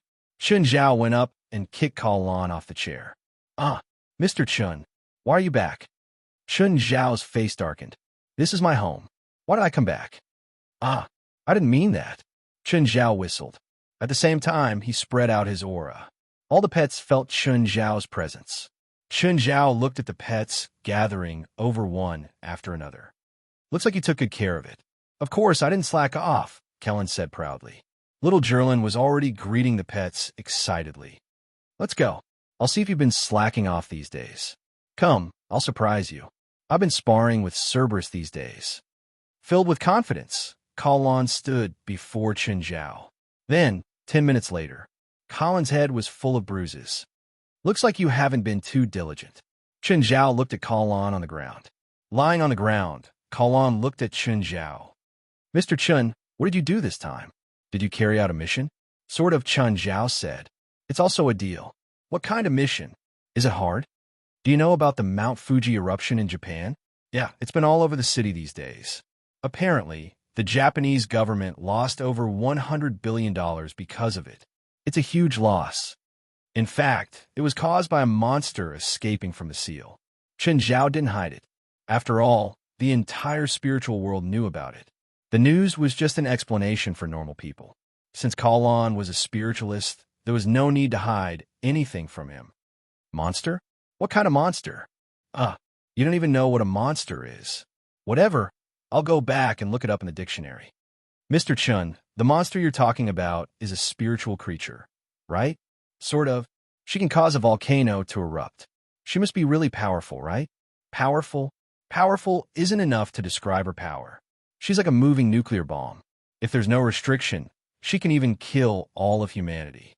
Kellen sucked in a breath of cold air. At his current level, he couldn't even begin to imagine what kind of terrifying existence that was. Is it unimaginable? Kalon nodded. It was indeed unimaginable. Don't even think about it. Don't think about surpassing her one day. Don't even think about risking your life if you meet her. In order to stop that peerless fox demon, we gathered 2,000 to 3,000 spirit controllers, but she easily killed more than 1,000 spirit controllers. Kalon shuddered. Chun Zhao continued. The strongest 9 shrines in Japan, with hundreds of people working together, couldn't even block one attack from her. Mr. Chun, what about you? How did you come back alive? Because I'm strong enough. I can't do anything to her, but I can protect myself. Kalon felt that Chun Zhao was also part of the group that had escaped. Of course, Chun Zhao didn't say it clearly for the sake of his reputation. So, there's no one in the world who can deal with that fox demon. There are people who can deal with her, but not many. However, the real threat to her is mankind's ultimate weapon, nuclear weapons. I estimate that if a nuclear bomb with a yield of 1 million tons was dropped on her head, it would be enough to make her suffer. Even so, Kalon still felt that it was too exaggerated. A monster that could only be dealt with by humanity's superweapon. Kalon couldn't imagine how powerful that monster would have to be to need nuclear weapons to kill it. Either way, he only needed a high explosive grenade. That would probably be enough. The difference was more than 10 million times. Mr. Chun, do you think there's still a few people in the world who can deal with her? 9 Heaven's Divine King. Chapter 1736. Hi, Gaia. Portia walked into Gaia's gym. This place of yours sure isn't small. Portia was touring Gaia's gym. What? You don't have work today? I don't have anything to do today. If I don't have anything to do, I won't follow him. Do you want to get a gym card here? Can you give it to me for free because of our relationship? Actually, we're not that close. Gaia smiled at Portia. In the end, Portia didn't get a gym card here. She had plenty of time, but it wasn't fixed. Hello, are you Mr. Chen's assistant? Yes, I am. May I know who you are? I'm Felwood Cisco from a construction company. I'm sending you a document. Please pass it to Mr. Chen. Okay. After hanging up, Portia looked at Gaia. I have a job again. Okay. Remember to come here next time. If you're willing to give me a gym card for free, I'll be happy to come here. Ever since Portia returned to L, she didn't dare to spend money casually anymore. She did some calculations and realized that she'd spent at least $200,000 in Japan. Apart from paying off her credit card, she also owed Chun Zhao a huge sum of $150,000. Portia didn't dare to spend a single cent recklessly. As for her current job, if she dared to do it carelessly, Chun Zhao would probably make her corpse strewn on the streets tomorrow. Portia opened the document. It was a price list, a private airport construction evaluation report, and a budget. Among them, there were 4 different specifications, all of which were design specifications for medium and small airports. The cheapest of these 4 specifications cost $300 million, and the most expensive one cost $630 million. Portia sucked in a breath of cold air. Her boss was way too rich. Portia had heard Chun Zhao mention buying a private plane a few times before. But buying a private plane and building a private airport were 2 different concepts.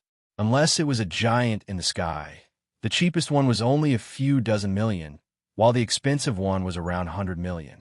But a private airport was different. The cheapest one was already $300 million. Including the land, the price would double. Portia went to Mingyue Villa and passed the document to Chun Zhao. Boss, this is a document from Felwood Cisco. Take a look. Okay, got it. Chun Zhao was sparring with Fei Lai, who was punching and kicking Chun Zhao. This was the first time Portia had seen Fei Lai fight. In fact, Fei Lai's body was already very outstanding. However, because she was an ordinary person, the notification could not be raised too much. Because there was no protection from magic power, if one's physique was increased too much, deformities would appear. Even so, Fei Lai's constitution was still 4 times that of a normal person. After all, Chun Zhao would provide Fei Lai with food from big dishes whenever he was at home. The food wouldn't cause any changes to Fei Lai's body structure. However, this kind of influence was subtle. This kind of change would quietly happen in Fei Lai's body. Fei Lai preferred to fight with gloves. She didn't like direct contact with her fists. That would leave calluses, and she didn't want her skin to become rough. Plus, Chun Zhao's skin was really thick. If she didn't protect him, her hand would be badly hurt. After a while, Fei Lai finally stopped attacking. Portia, do you want to try? I don't think so. Portia really wanted to try how it felt to beat the boss. However, after thinking about it, she still gave up this tempting thought. It's fine. Come and try. Portia looked at Chun Zhao. Chun Zhao shrugged. Come on. In the end, Portia still put on the gloves. She didn't have any fighting foundation, so her punches were no different from a normal woman's. Your arms have to be level with your shoulders, Chun Zhao reminded. Punch at a 90-degree angle and use the flexibility of your joints. Portia tried again. She felt like she was punching a wall. Chun Zhao covered his face with his arms. At the same time, he said, you could try attacking from other angles. Your straight punches are too monotonous. After 10 minutes, Portia was so tired that she was covered in sweat. I can't anymore.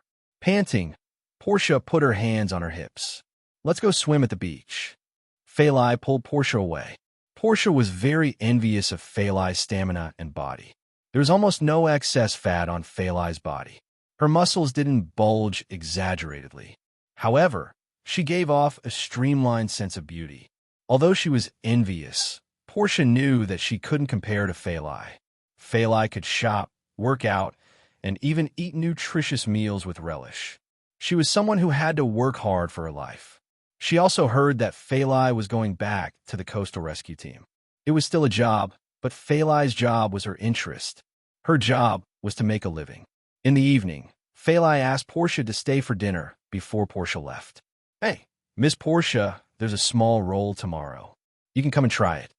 The person who called Portia was from the Screen Actors Union. Although Portia was an amateur actress, she still registered with the union.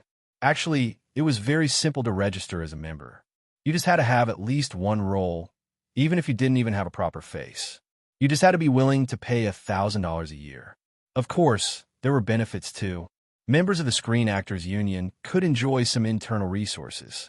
At the same time, they had a guaranteed salary. However, being a member of the Screen Actors Union wasn't all good. For example, the producers of some blockbusters didn't like to use small actors from the Screen Actors Union, because actors from the Screen Actors Union had to follow the rules, such as a guaranteed salary, working hours, and at least 1 second of close-up scenes. Of course, with rules and a bottom line, it also meant that the actors from the Screen Actors Union were better than those who were pulled from the streets or became actors out of interest. When Portia heard the news, she was overjoyed. She already started to imagine what her new role would be like. How long the close-up scenes would be, whether there would be any lines, whether it would be a big production, and so on.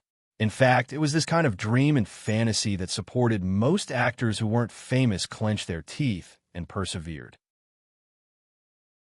Chapter 1737. Boss, can I take a day off?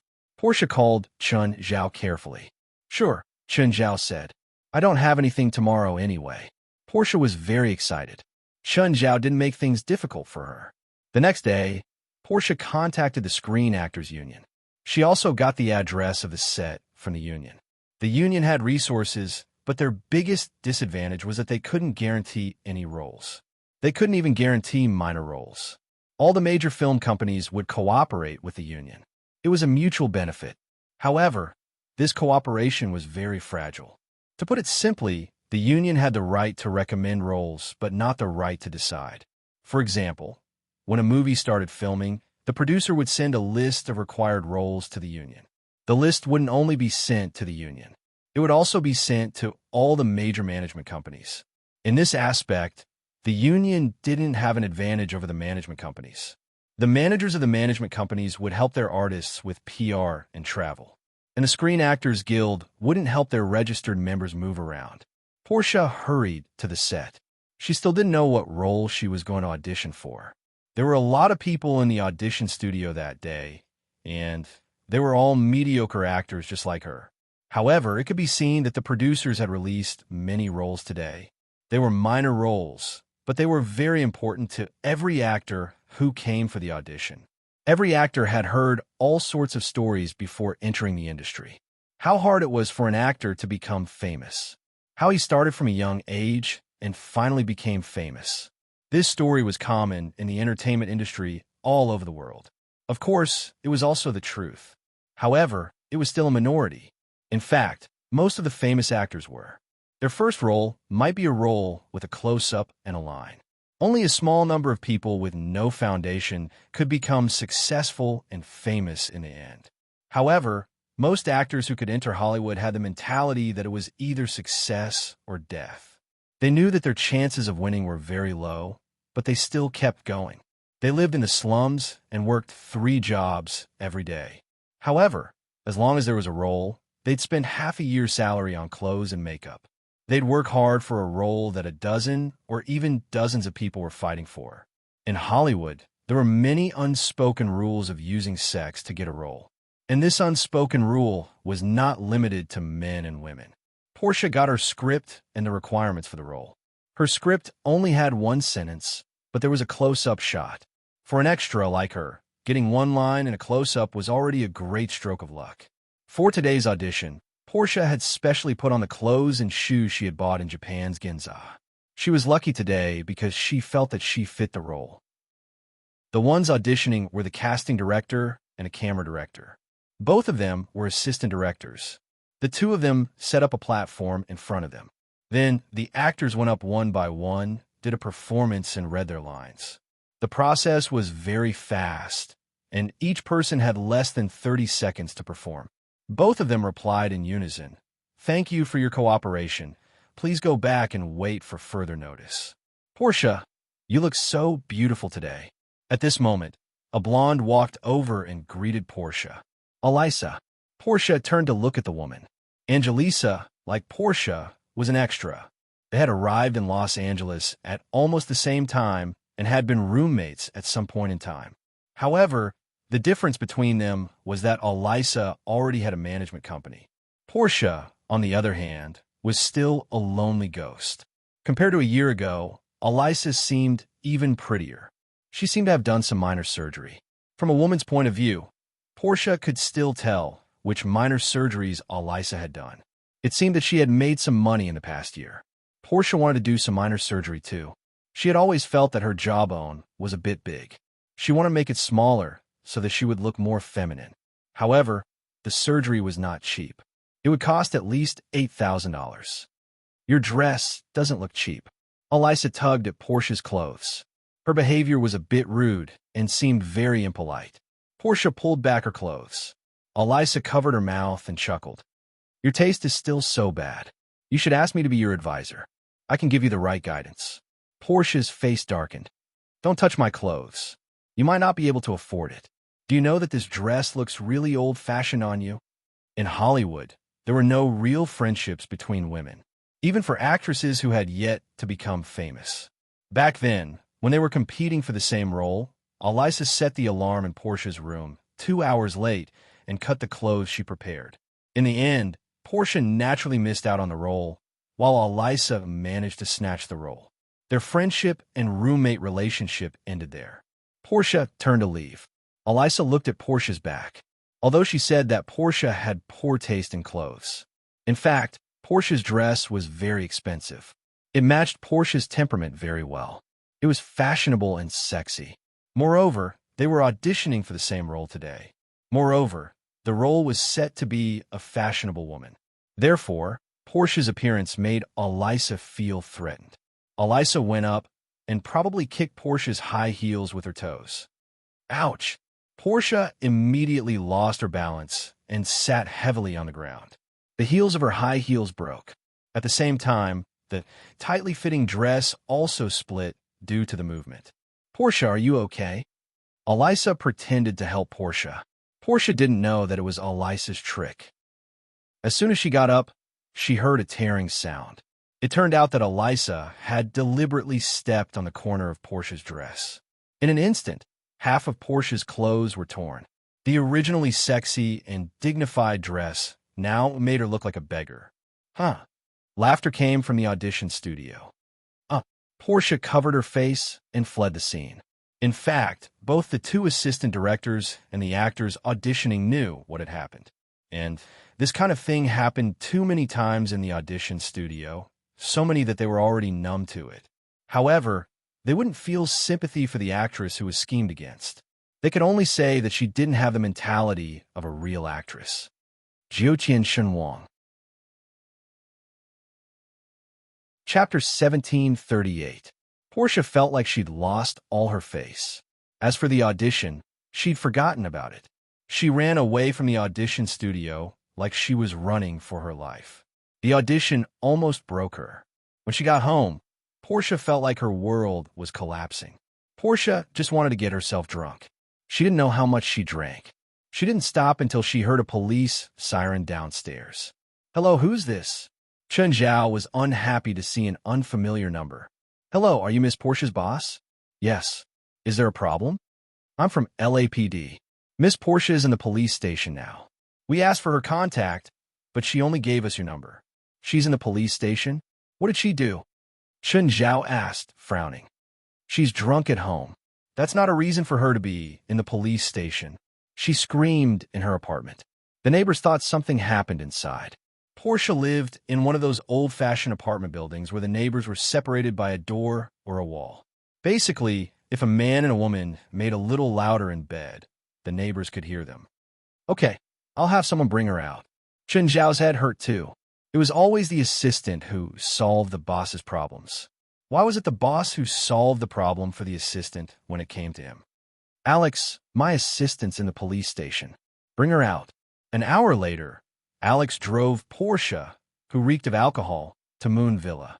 Alex walked up to Chen Zhao and looked at him suspiciously. "Chen, did you do something to her?" Chen Zhao rolled his eyes. Fei Lai walked out. "Hey, Alex, Portia?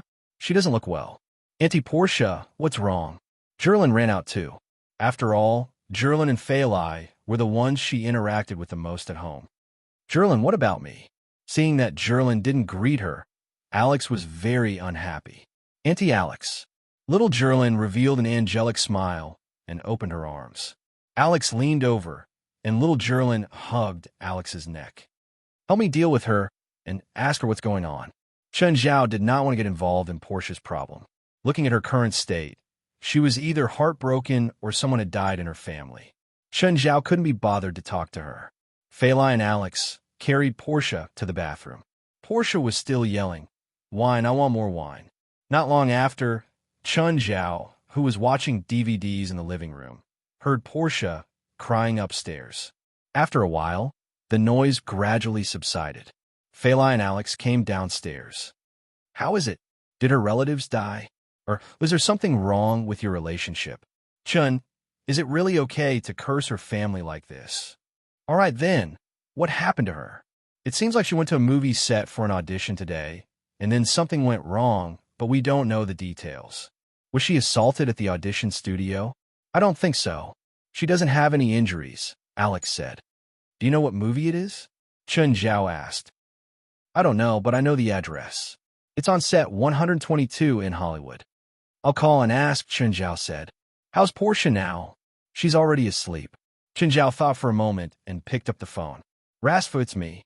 Chen, I heard that you went to Japan. I remember that the volcano erupted there. Weren't you trapped there? The lockdown was lifted long ago. You still don't know?" Chen Zhao rolled his eyes. "I want to ask you something. Tell me, what is it? Do you know what movie is being filmed at Hollywood Studio 122? Studio 122. Let me check." After a few minutes of silence, Rasfa said, "It's James' new movie, Apocalypse Now." "Why do you ask?" "It's James' movie?" "Yeah, you don't know?" "I don't know either." "Never mind, I'll call James." "Okay, our movie is going to be released soon. Are you paying attention?" "It's not released yet. The premiere is on September 29th. Are you and Fei Lai coming?" "Nah, we're not celebrities.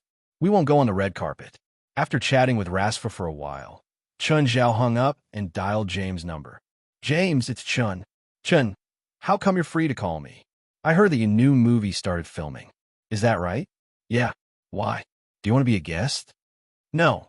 I have a friend who went to your crew for an audition today. When she came back, she was in bad condition. It seems like something happened to her. Can you help me look into it? I want to know what happened. No problem. What's your friend's name? I'll call you later. Portia. About 20 minutes later, James called Chun Zhao back.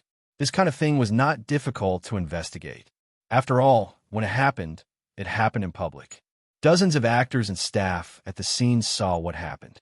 In the morning, Portia found herself in an unfamiliar environment, but she soon knew where she was. Although she was a little drunk, Portia still couldn't let go of the humiliating experience the day before. Knock, knock. Portia, are you up? Fei Lai's voice came from outside the door. Portia didn't really want to respond. Eventually, she said, Fei Lai, come in. Portia, how do you feel? Not good. I feel like my head is going to explode. Portia got off the bed and stretched. Fei Lai, why am I here? You went to the police station and Chun had someone send you here. Did I say anything yesterday? No. You were already drunk when you came back. I had to spend a lot of effort to wash you. You fell asleep not long after. Fei Lai didn't want to open Portia's wound. Portia still felt embarrassed. Thank you. Sorry for the trouble. It's just a small thing, Fei Lai said. Get up. You'll feel better after eating breakfast. When Portia arrived at the dining room, she realized that Chun Zhao and Fei Lai's family's breakfast was terrifyingly sumptuous. It was even more sumptuous than the breakfast provided by the hotel.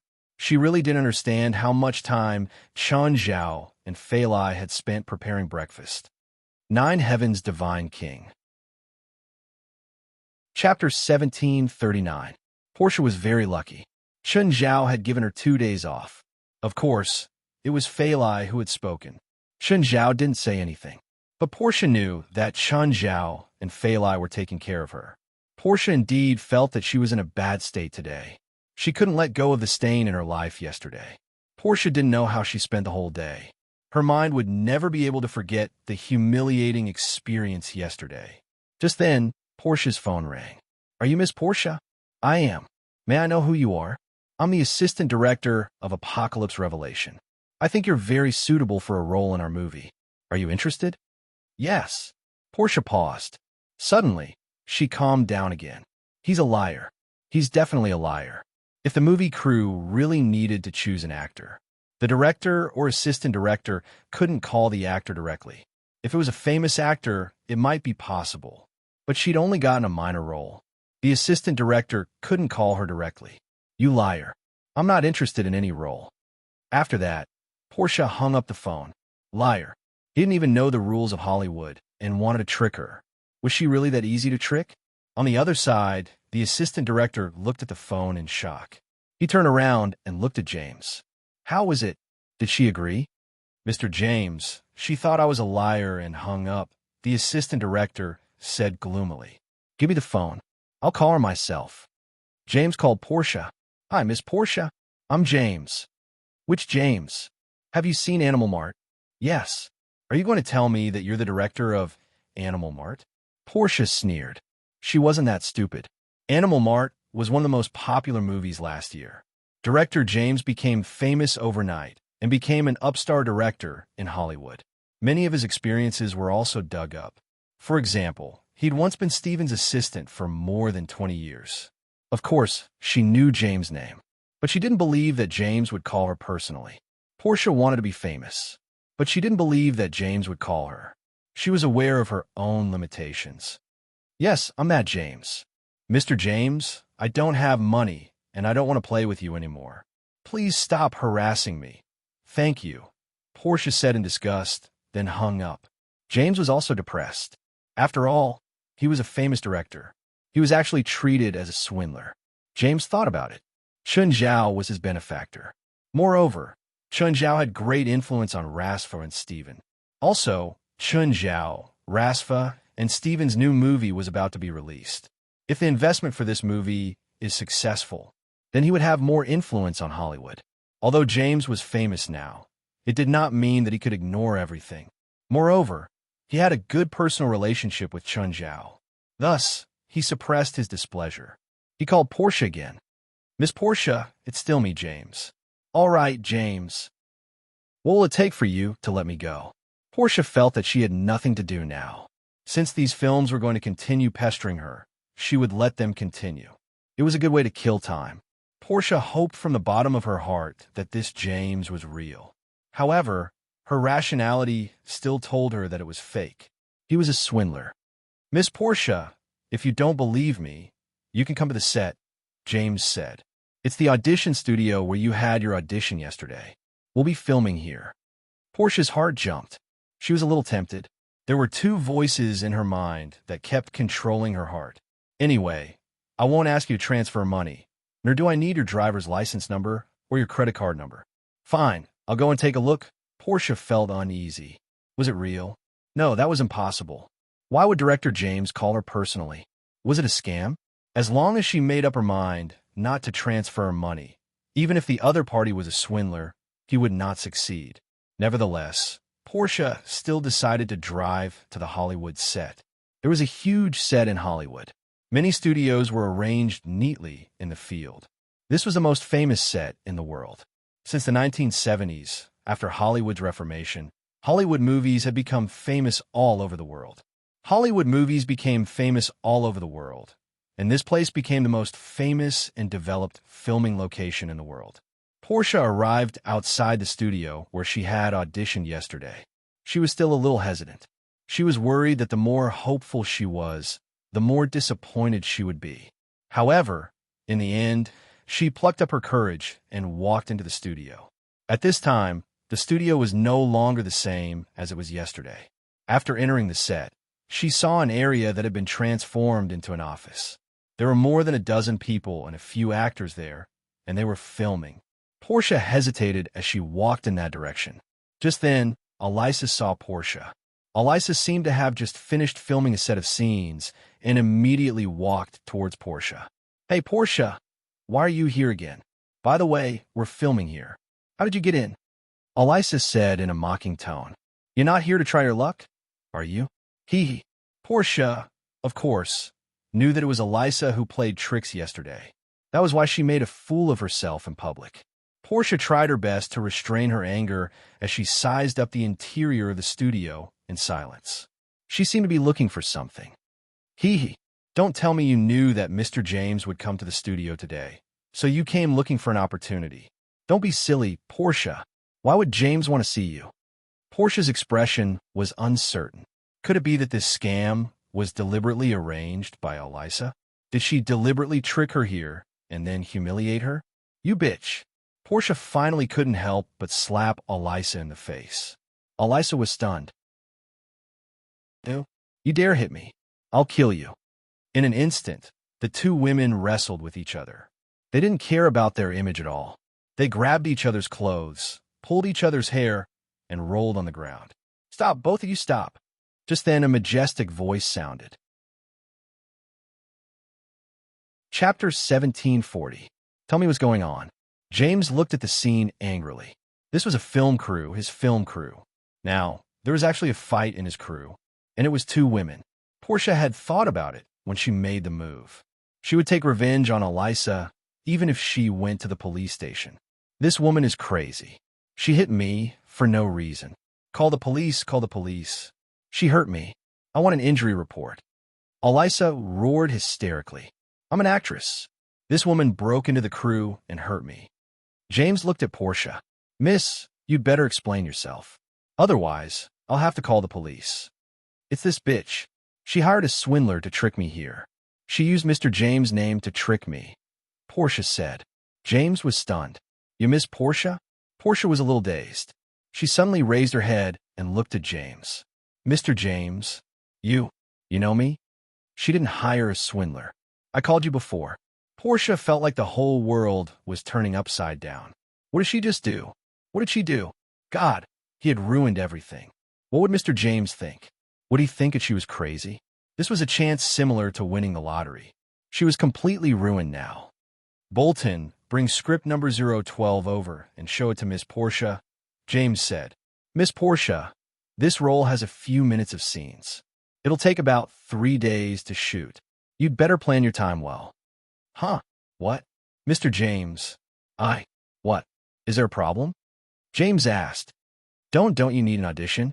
James looked at Portia, thought for a moment, and said, I think your image is good and suitable for this role. It's that simple. Okay, you can go back and study the script after it's here. I hope you can get into the right state on the day of filming. I don't have much time. With that, James turned and left.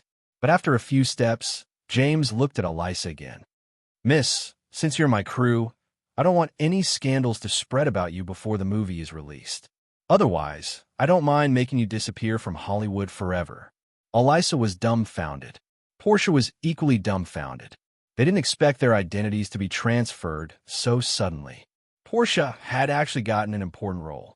Don't underestimate a character with only a few minutes of screen time. In any movie, he could be considered one of the main characters. After all, Elisa's movie roles from last year to this year didn't even have as many lines and scenes as Portia's. How is this possible? Did Portia know Mr. James? But Mr. James clearly didn't know Portia. And Portia didn't know Mr. James. James even called her himself. When Portia was asked to come to the studio, she was stunned. Portia still thought she was lying. They clearly didn't know each other. So why would James call Portia? And he would even give her such an important role. At this moment, Elisa felt extremely jealous. Why? Based on what? Why wasn't this role his?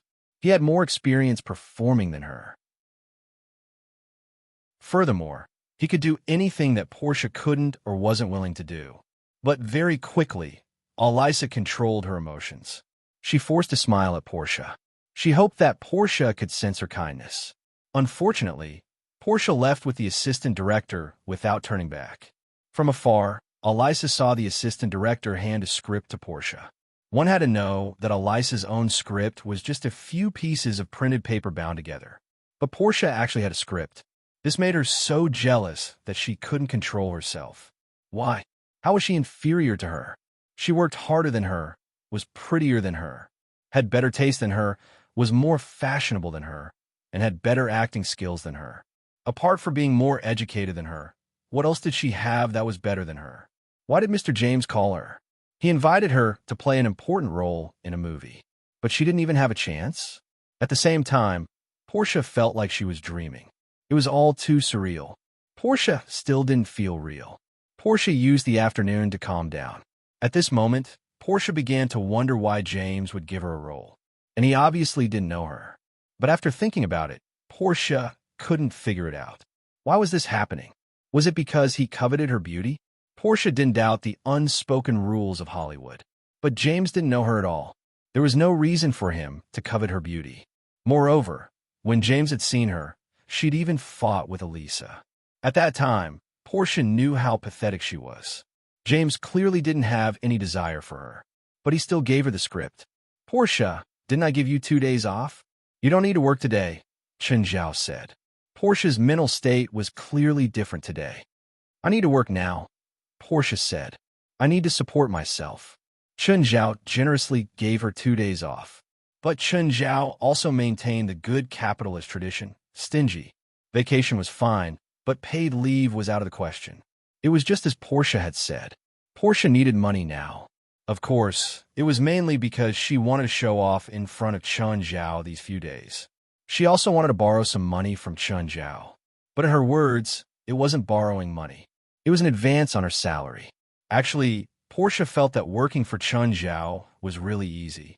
Apart from the high salary, she had more freedom in her time. Her work was also very easy.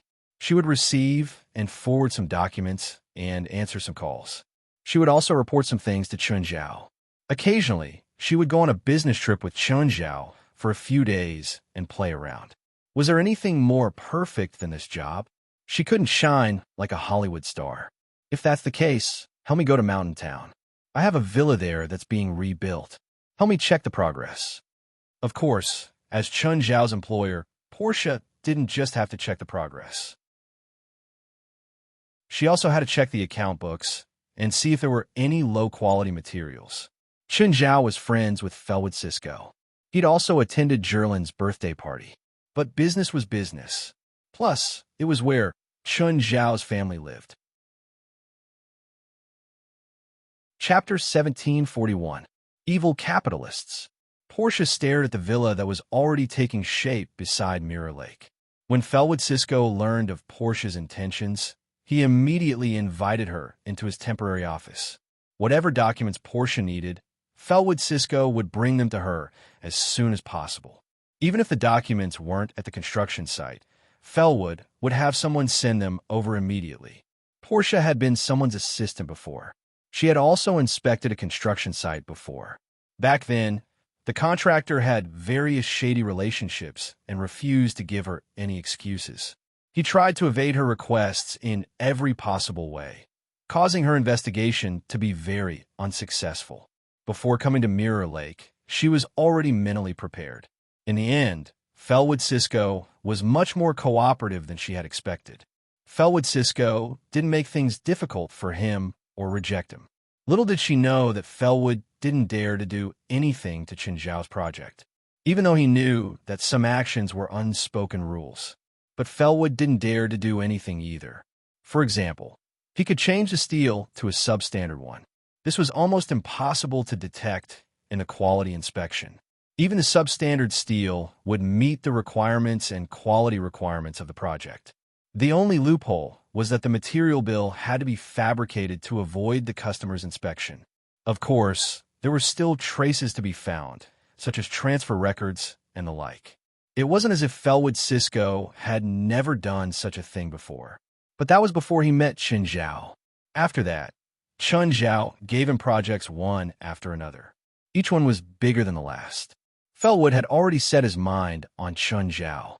As long as he clung onto Chen Zhao, his company could definitely develop and become stronger. For example, the Mingyue Villa project. It had already become a famous scenic spot in Los Angeles. At the same time, it was Felwood's superstar project. Thus, many rich people asked Felwood's company to design and build their own villas. There was never a lack of rich people in Los Angeles. Of course, there weren't many projects that Felwood could supervise personally. Most of the time, he stayed in his office with the air conditioner. In the past 2 years, his company had developed quite well. In particular, the completion of Mingyue Mountain Villa had given his company a certain amount of fame in the industry. Right now, his company couldn't compare to the top companies. At the very least, it wouldn't be a problem for him to feed himself. Only projects commissioned by Chen Zhao would require him to stay at the site for at least 4 hours a day. Of course, the workers in Felwood Cisco's company loved Chen Zhao's projects the most. After all, Chen Zhao was the most generous customer they had ever seen. During the holidays, he had never neglected them. Because the account book was very clear and clean, there were almost no mistakes. Therefore, Portia settled the accounts very quickly. Mr. Felwood, thank you for your cooperation. Not at all, this is what I should do. Can I walk about? Asked Portia. Of course, but if you want to enter the construction site, you need to wear a safety helmet first. Portia saw a pasture a kilometer away from Mirror Lake. Hundreds of cows were grazing on the grass. Because of the direction of the wind, the smell of the ranch would not come here at all. Portia could not help but be suspicious. Was Chen Zhao in the livestock industry? That wasn't right. There were a few big bosses in California, but Chen Zhao shouldn't be among them. Furthermore, a few hundred cows was not considered a large-scale operation. He wasn't even in the top 1,000. Just then, a woman dressed like a cowgirl rode over. She was Murphy's girlfriend, Rebecca. Ever since her matter was over, she was controlled by Chen Zhao and L.A. She was also warned by Chen Zhao. If she dared to leave L.A. quietly, then Chen Zhao would fill the sea with her. But her current situation was not bad. At least she didn't have to run away like before. Murphy was nice to her too. She was also in charge of taking care of the cows. It wasn't hard, nor did she have to work a lot of hours. The salary that Chen Zhao paid her was not bad. Therefore, her life was not bad. Hello, may I ask who you are? Hello, I'm Portia. I'm Mr. Chen's personal assistant. Oh, I'm Rebecca. I work for him too. I'm in charge of taking care of the cows, Rebecca said. Are you one of us? What?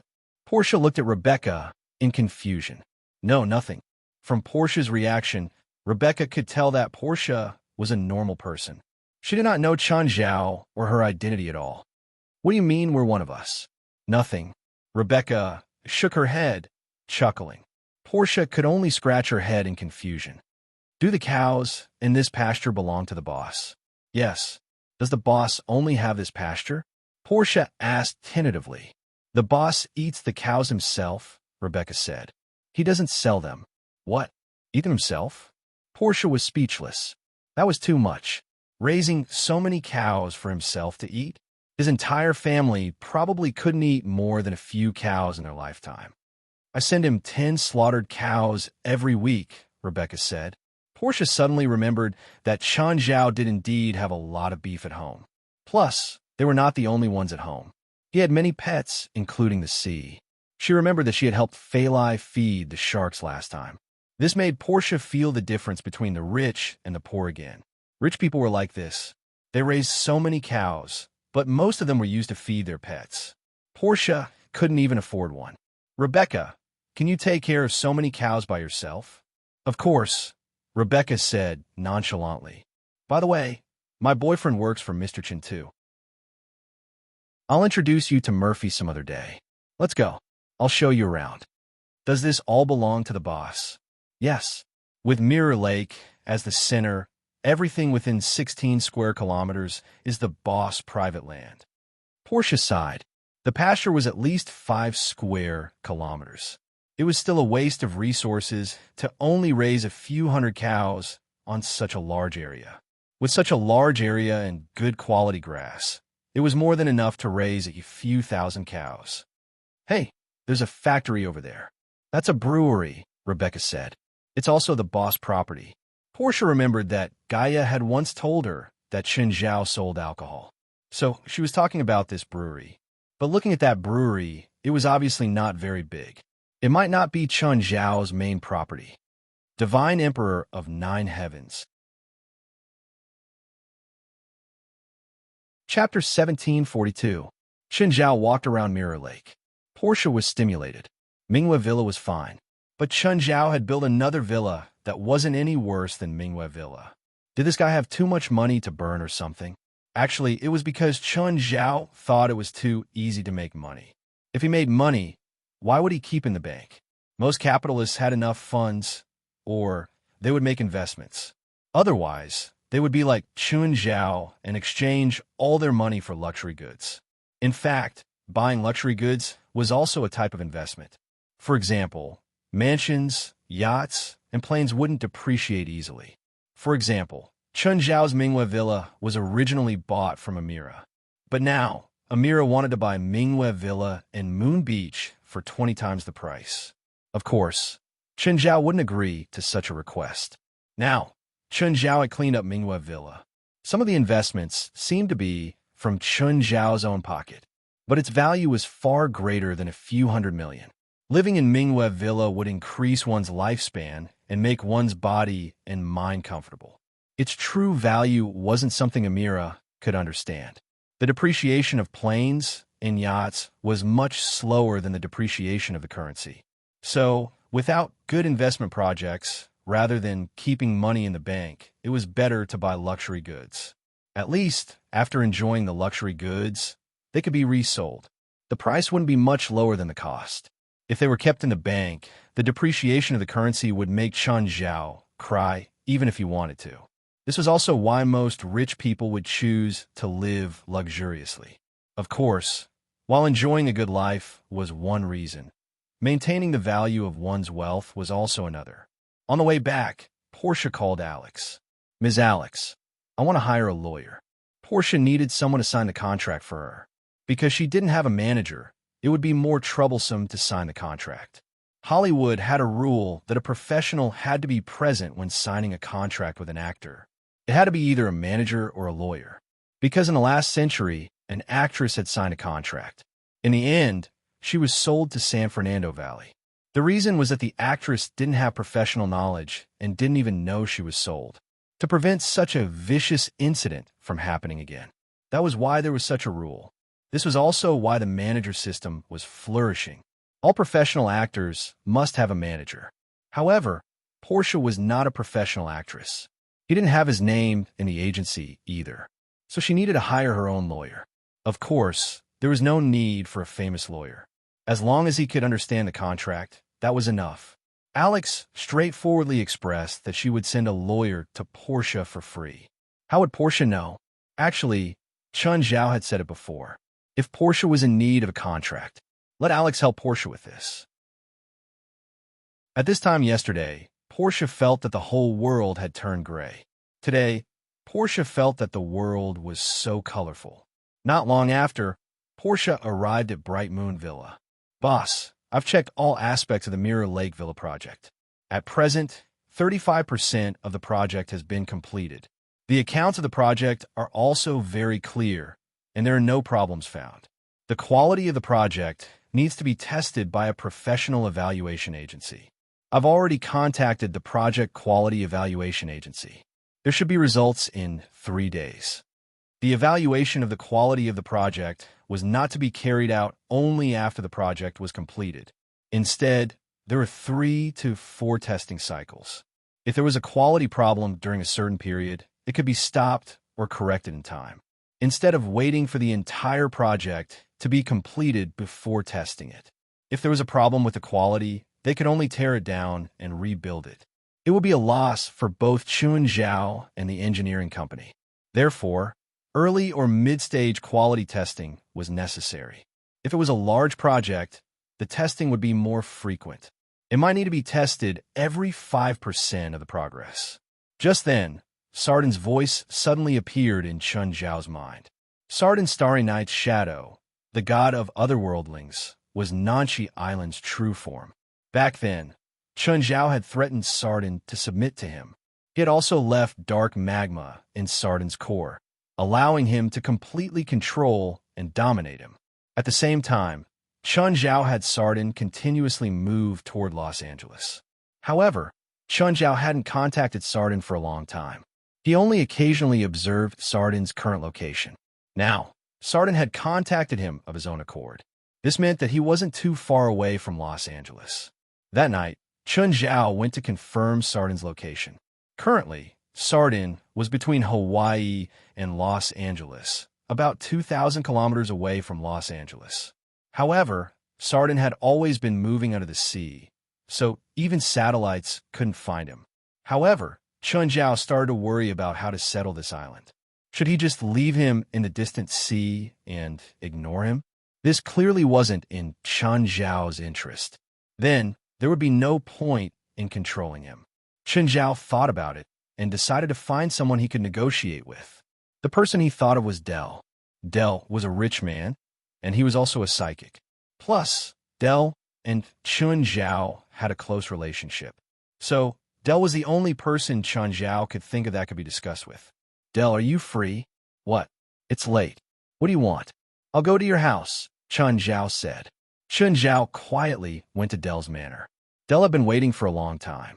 Seeing Chun Zhao run over mysteriously, he didn't know what Chun Zhao wanted to say. Dell, let me ask you something.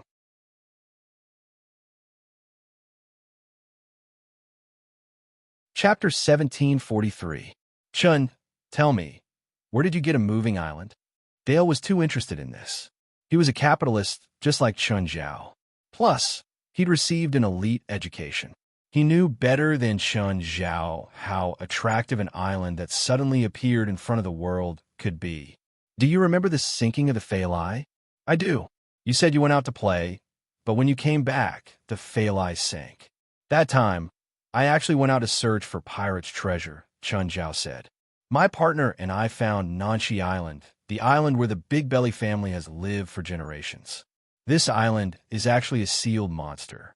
I call that monster the god of otherworldliness. I found it and controlled it. It listens to me now. If I want it to float on the water, it will float.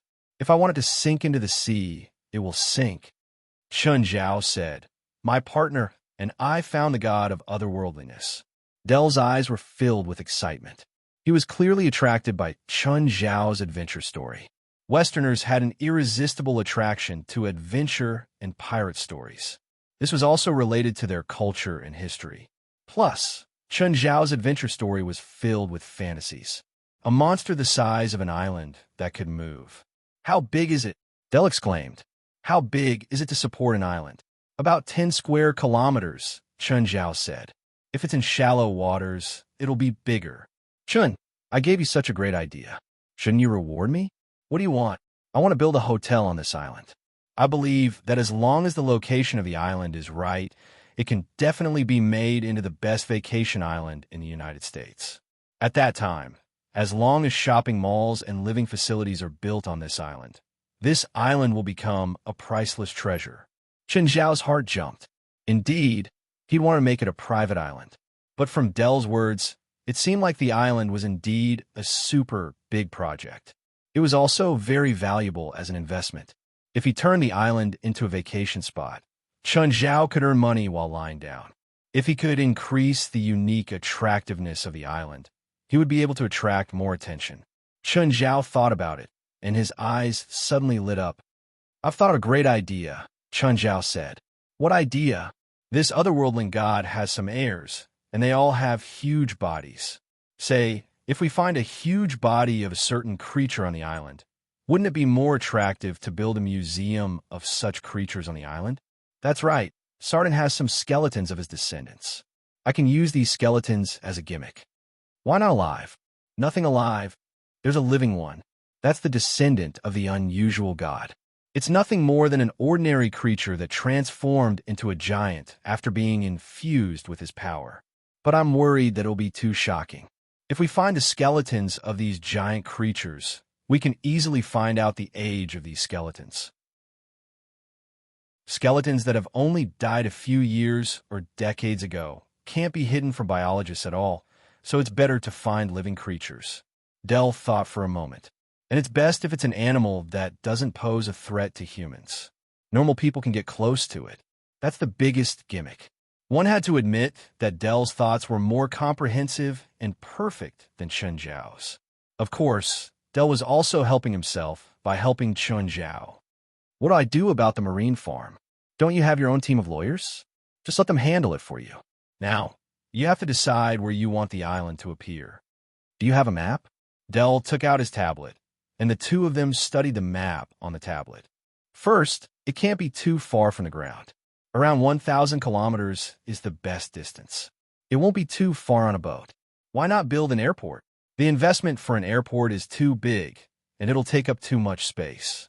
I think that it'll take up the island's commercial resources, so I think it's best to use a boat to travel between the mainland and the island. What do you think about filling up the sea and increasing the island's area? If that's the case, the investment will be over $10 billion. Dell looked at Chun Zhao. Unless you can get more investors. Chun Zhao rubbed his chin and thought. If he had to pay for it himself, he could get that much with a loan. However, Chun Zhao didn't like debt. Plus, if he took everything for himself, people would be jealous.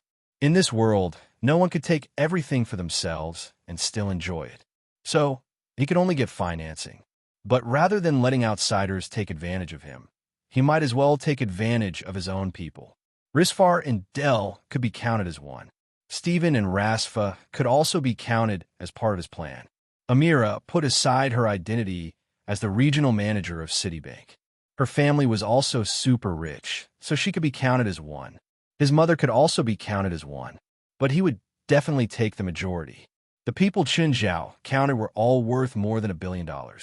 On the other hand, Risfar, Amira, and his mother were all worth more than him. However, they might not have that much cash, but they were all super clients of the bank. It was easy for them to get a few $100 million from a bank. Apart from sharing the risk, getting people to join this super project was also important. At the same time, they could share the pressure from the profits. Of course, Chun Zhao would definitely take the majority. After all, the entire island was his. He had to share the profits with everyone, so he had to eat his fill first. Of course, this plan was still in his imagination. Chun Zhao first had to take ownership of an area of the ocean. Only then could he start his plan. Moreover, Sardin wasn't fast. He needed time to move to his designated location. Chun Zhao and Dell discussed the time for the whole night. Finally, they decided on a location. It was 850 kilometers away from Dell and Risfar's hotel. Dell, from now on, you have to save money. When the time comes, don't look for me to borrow money. Of course, this was just a joke. If Dell didn't have enough money to borrow from him, Chun Zhao would still lend him money. Oh, tell Risfar that there's a big project. Tell him to prepare some cash in the next 2 years. Nine Heavens Divine Emperor. Chapter 1744. This couldn't be leaked yet. So, Chun Zhao only planned to tell Dell. Dell was a capitalist too.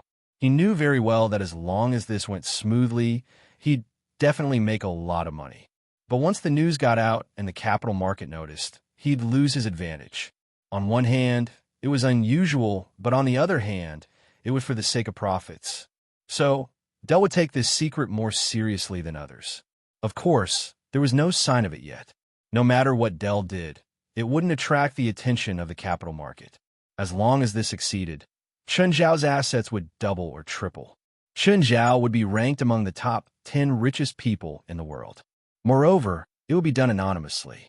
As long as Chun Zhao's business wasn't listed, he didn't need to disclose the shareholders and financial statements. Of course, Forbes' ranking wasn't completely accurate. This was because the Forbes World's Richest list only counted the shareholders of listed companies. However, in this world, there were too many companies and individuals who were not listed on the stock exchange, but had the wealth of a country. But this plan would take a long time. First, he had to show the island to the world. This would take more than half a year. Then, he'd have to build the island. Reclaiming the sea, building the island, the airport, and so on would take at least 3 to 4 years. Chun Zhao had plenty of cash right now, so as long as he didn't take out all his money directly, he still had plenty. But other people probably didn't have that much cash. However, the others probably didn't have that much cash. If they wanted to join the plan, they would have to borrow from the bank. It would take at least 5 years to officially open the island. In the short term, if they didn't have enough cash flow, the bank's interest could crush them. Therefore, Chun Zhao also needed to spread some news to the investors he liked. At the same time, he had to sound them out. If they weren't willing to invest, then all his efforts would be for nothing. Investment was not something that could be decided by friendship alone. Dell knew the inside story, so he could predict the market and the rate of return. That was why he was so proactive. But not everyone could see it. Before dawn, Chun Zhao returned to Mingwei Villa. "Alex, are you free this morning? Work?" "Yes," Chun Zhao answered. "Okay, I'll go there in the morning." Alex ran over in a hurry. "Chun, what's up?" "Don't rush. Have some breakfast. You haven't eaten yet, right?" Alex sat across from Chun Zhao. "I need the ownership of a sea region. How much money do I need? How big is it? Where is it located? What is it used for?"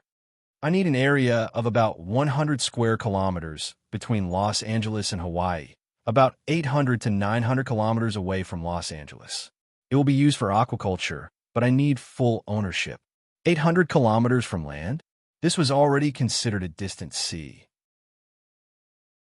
How could they carry out aquaculture at that location? "Are you sure you're not crazy?" Alex frowned. Even if she wasn't involved in the marine industry, she knew the basics. There was no land to rely on. It was just a sea area with no land to rely on for marine aquaculture. It was like throwing money into water.